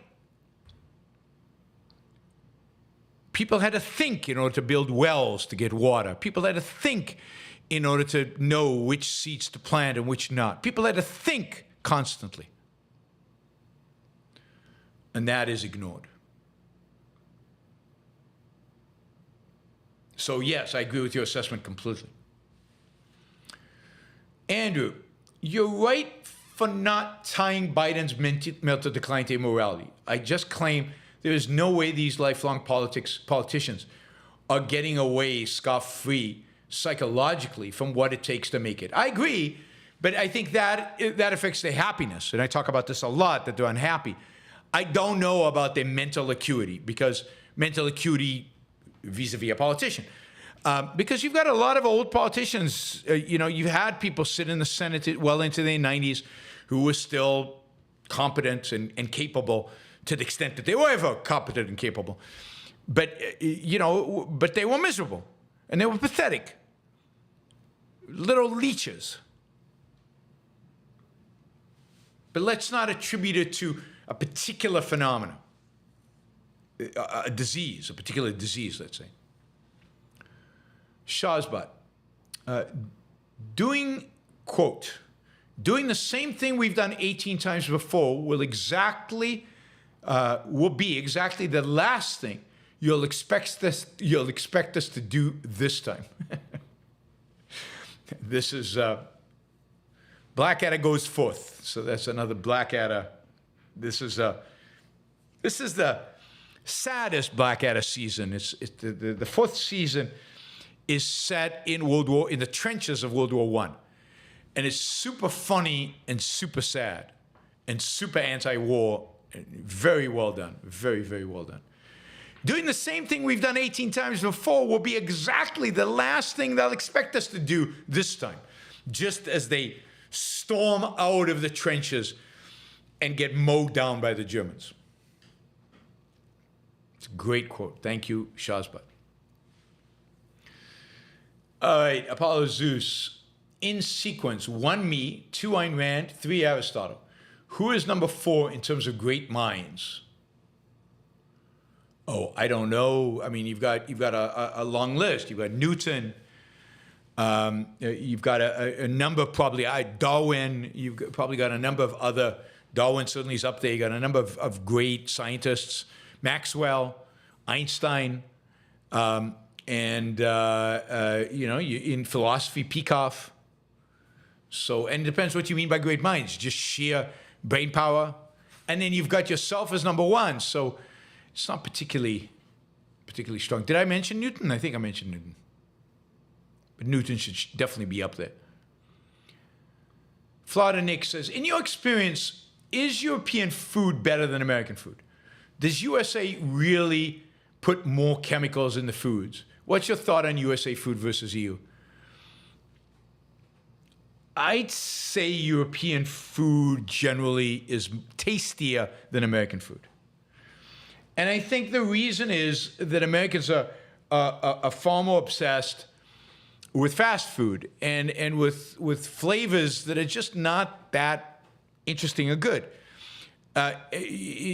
Americans are also focused on the look of things. So you get these beautiful fruits that just look gorgeous. And they might be super sweet, but they've lost some of the flavor in the meantime. Like you get a tomato in Italy, and it just tastes better than a tomato in the US. And I don't think it's about the genetic modification. I think it's about, I think Americans are just less picky about the flavor of their fruits and vegetables. Sliced meat, a cured meat in Spain and in Italy is going to be just better. I just think Europeans, particularly Southern Europeans and French, They pay attention to the quality of the food. I think Americans don't. I think Americans are conditioned on fast food. Will just eat whatever. So, I mean, food culture is changing in America, but it's changing among a certain wealthy elite, and for it to filter down, it's going to take a while. But I don't think it has to do anything with chemicals or anything like that. I think it has to do with just paying attention to flavor, which I think Europeans is a big deal for them. And for Americans, I just don't think Americans care. And, you know, Europe has agricultural lobbies, but they don't lobby for things like corn syrup, which is the corn lobby, which is huge. They lobby for their small local farms to not face competition from Africa and not have to deal with corporate farms. But I don't think it's on I actually don't think it's on the production side. I think it's on the consumption side. I think consumers in America, in Europe, are just more discerning than consumers in the United States. I think in America, we just don't care. We just don't care. We're used to fast food, and therefore we're used to just this flood of intense, instant gratification flavors, and we've lost all subtlety. My view.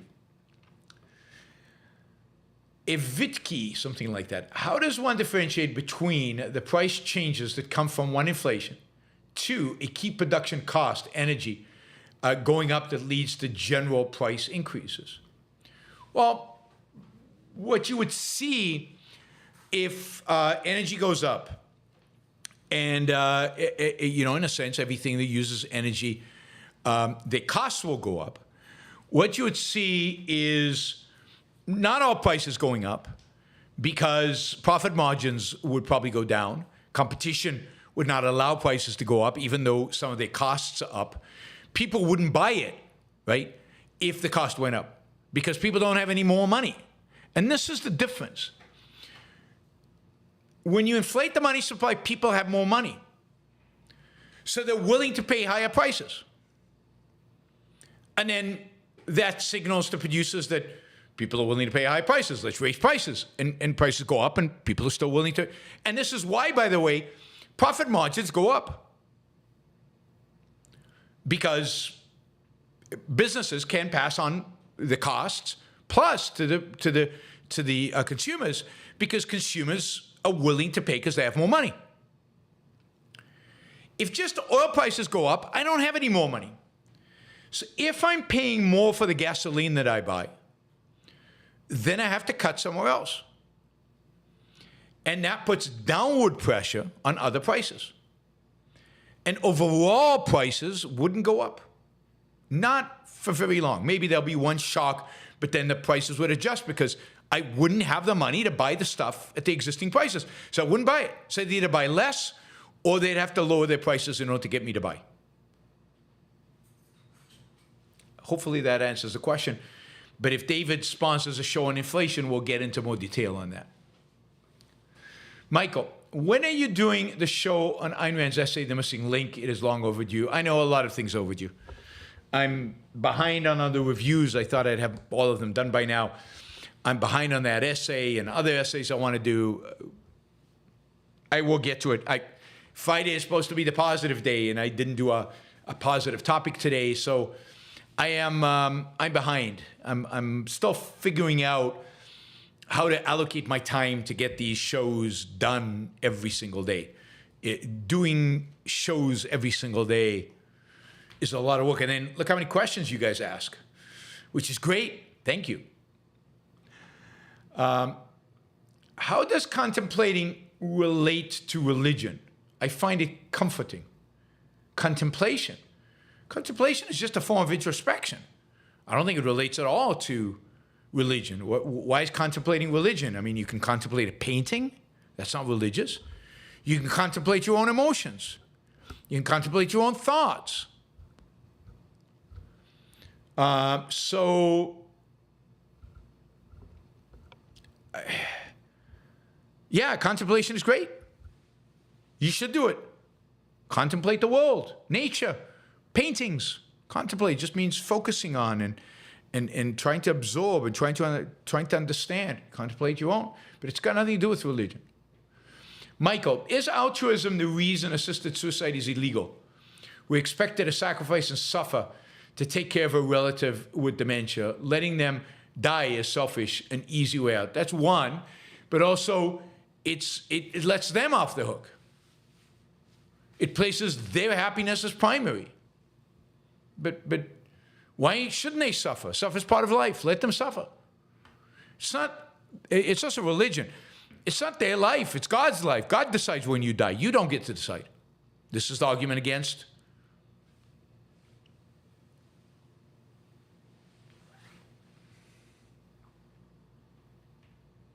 Yeah. Andrew, Rand paraphrase, quote, men are not a family and has never behaved like it has, except the worst kind of family. Men are not a family and have, I assume, never behaved like they have, except the worst kind of family. Oh, you're paraphrasing. Yeah, I mean, that's right. Mankind is not a family. Hunter. Did you ever see Candace Owen comment on the Allies' ethnic cleansing against the Nazis? Talk about a moral inversion. At least there's some pushback, not enough. I agree. It's disgusting that anybody follows her. Anybody follows her. What a despicable human being she is. If the better right spent just a little bit of time cleaning up their own instead of just focusing on woke, the world would be a lot better. Liam, the choice of the year: 1, a pragmatist idiot without vitality who can barely talk, or a pragmatist idiot with vitality who can unleash a lot of action. He continues, 3, stay at home and don't bother because politicians do what people want them to do, and people share mostly the same premises that got us here without challenging them anyway. I mean, I'm a number 3 kind of guy. I'm on 3. The effort of going to vote is not worth the effect, unless there's somebody to vote for. In this election, there's nobody to vote for. James, do Rand's books sell well in Russia, given that she's a famous Russian novelist and philosopher? I assume they would take some pride and interest in her. They did for a while. Mid-2000s, they sold well in Ukraine, really well in Ukraine, and well in Russia. They were bestsellers, I think, in both countries. About 2015, 2016, 2017. I don't know if they still continue, but they did for a while. And that was the period that I went to Russia a couple of times to give talks in St. Petersburg and in Moscow. And yeah, the talk I gave, first time I went, I gave a talk in St. Petersburg, and the guy who opened it up, the conference, said something about we should build a sculpture to Ayn Rand in the boulevard outside. You know, she's a native of St. Petersburg, so there was some pride associated with it, yes. Akira Felix, is Candace Owen the female Jesse Lee Peterson? I think she's worse. I think she's worse. He's bad, but she is worse. She also doesn't come across quite as flaky as he is, which makes her worse because she comes off more credible. Andrew Traeger, can you do some introspection real time without unnecessary specifics? How do you feel about not having a hedge fund anymore? If that's too personal, just accept the tip and my gratitude for the show. Yeah, I mean, I'd have to think about that. I mean, that seems forced. You know, we could do something where you could, yeah, it seems a little forced and not really real, not authentic, but I'd have to think about it. Thank you, Andrew. Raphael, is it true that Ayn Rand never developed the field of induction, and it was the only critical philosophical issue she never worked on? How important is this topic?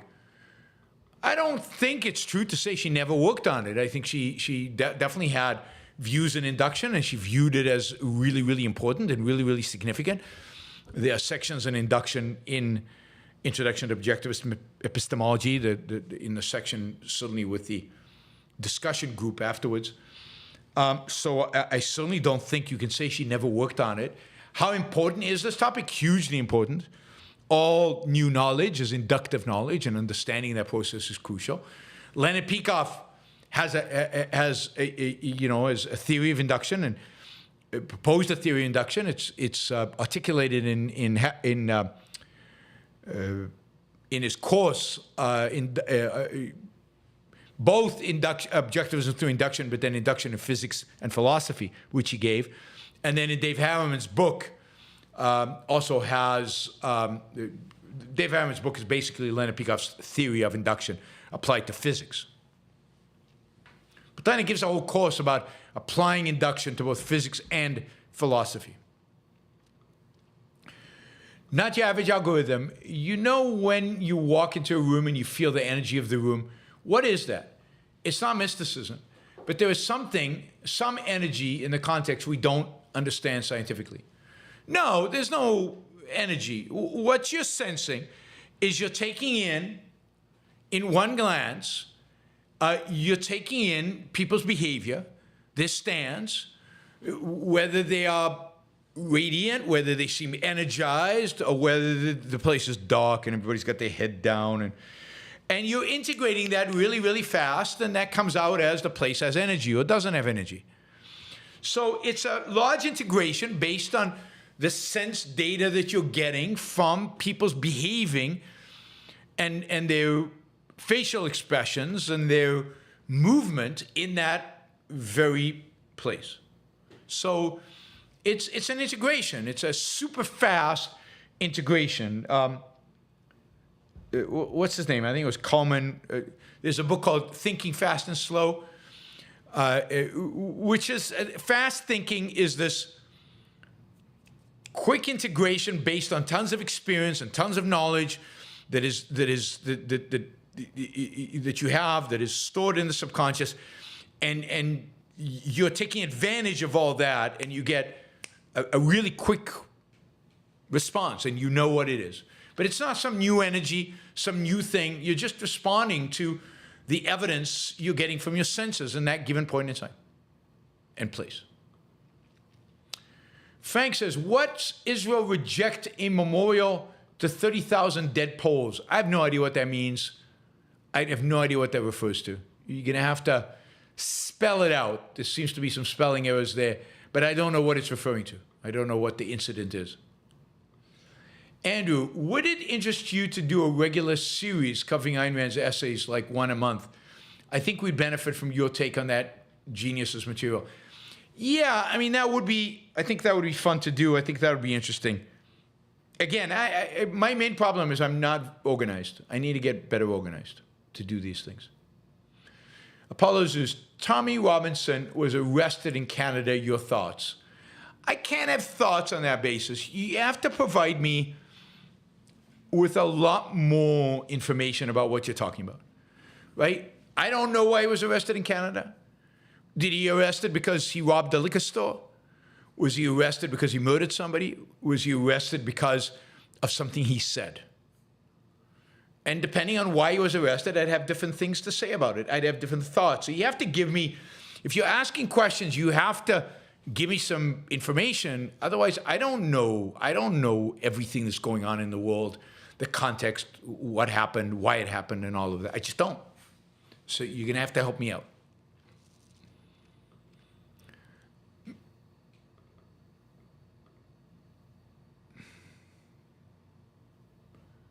Richard, the original Star Trek had an unbelievable episode where a Starfleet officer rebuilt a war-torn planet with Nazism. It seemed ridiculous at the time. I wonder if Candace Owen is a true believer in that episode. I never saw that episode, and it does seem really unbelievable that Star Trek would do that. Who knows? Who knows? maybe this project to resurrect Nazism is older than I expected, than I thought, or more influential than I thought. Seamus says, would you kindly compare the economy under Trump versus Biden? I'm genuinely interested in accurate charts and resources to compare the economic data. I mean, I don't have that at my fingertips. I couldn't do it right now. But from my recollection, the challenge is you've got COVID in the middle. That's the challenge. But in terms of job creation, in terms of the economy, it's very similar. Taking out the COVID shock and adjusting for that, I think the economy is very similar under Obama, Trump, and Biden. I don't think the economy did much better under Trump than it did under Obama. I don't think it did much better under Trump than it did under Biden.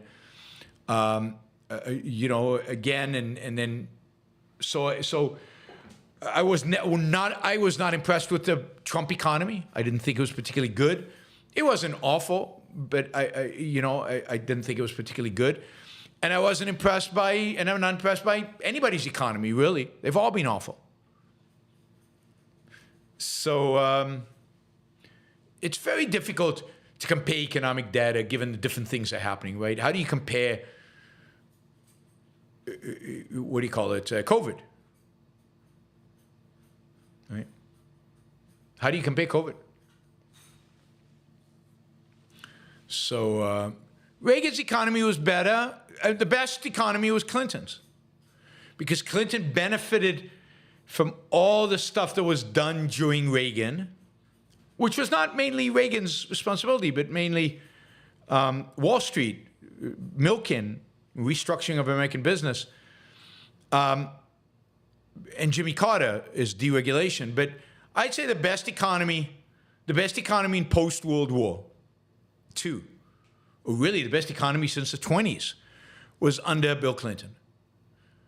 Do you give Bill Clinton credit for that? I wouldn't. But the best economy in terms of growth, in terms of productivity, in terms of innovation, in terms of new industries, in terms of budget surplus, first you had a surplus, I think was under Bill Clinton. And again, that's because he didn't do much, and he didn't spend a lot, and he benefited from all the things that have been done by some of his predecessors.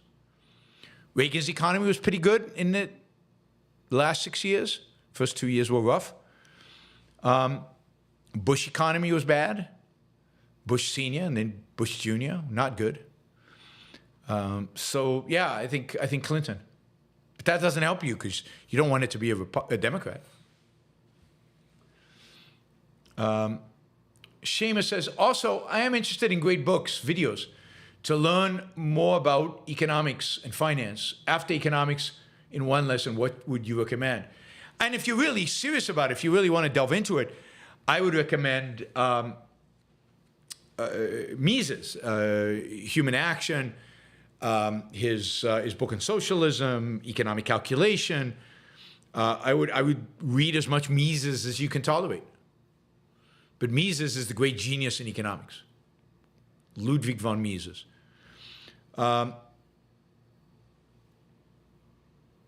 Israel Kutzner is excellent. And in terms of videos, I don't know videos. But they must be. I think, like, Tyler Cowen has an econ course that he has online somewhere. I would take that. Find some decent economists and see if they teach economics in some format online somewhere. I mean, Menger was epistemologically better than Mises. But Mises was the better economist. Menger doesn't do much in economics. Menger's primarily worried about methodology, and obviously a great innovator. But he didn't produce that much. He didn't write that much. Mises wrote a huge amount. Mises is the great economist. And then, of course, there's a character between them, which is von Borbeck, who's excellent as well. All right, David, by not being impressed by any administration's economic results, is this because you are setting the bar too high in your head by being so anti-mixed economy? Yeah, I'm anti-mixed economy. And all the administrations have not been that good. I mean, because they've all been mixed economy. That's the reality. And some of them do the mixed economy better, and some of them do the mixed economy worse. And Clinton did the mixed economy mildly better than the others. But yeah, the mixed economy is worse than a free market, and every president has been a mixed economy. But the Clinton administration was a relatively good administration because Republicans in Congress prevented them from spending, so held them back by spending, and they did welfare reform, and yeah, and generally, he benefited from the deregulation that happened under Jimmy Carter and Ronald Reagan, and the consequence was the economy did well.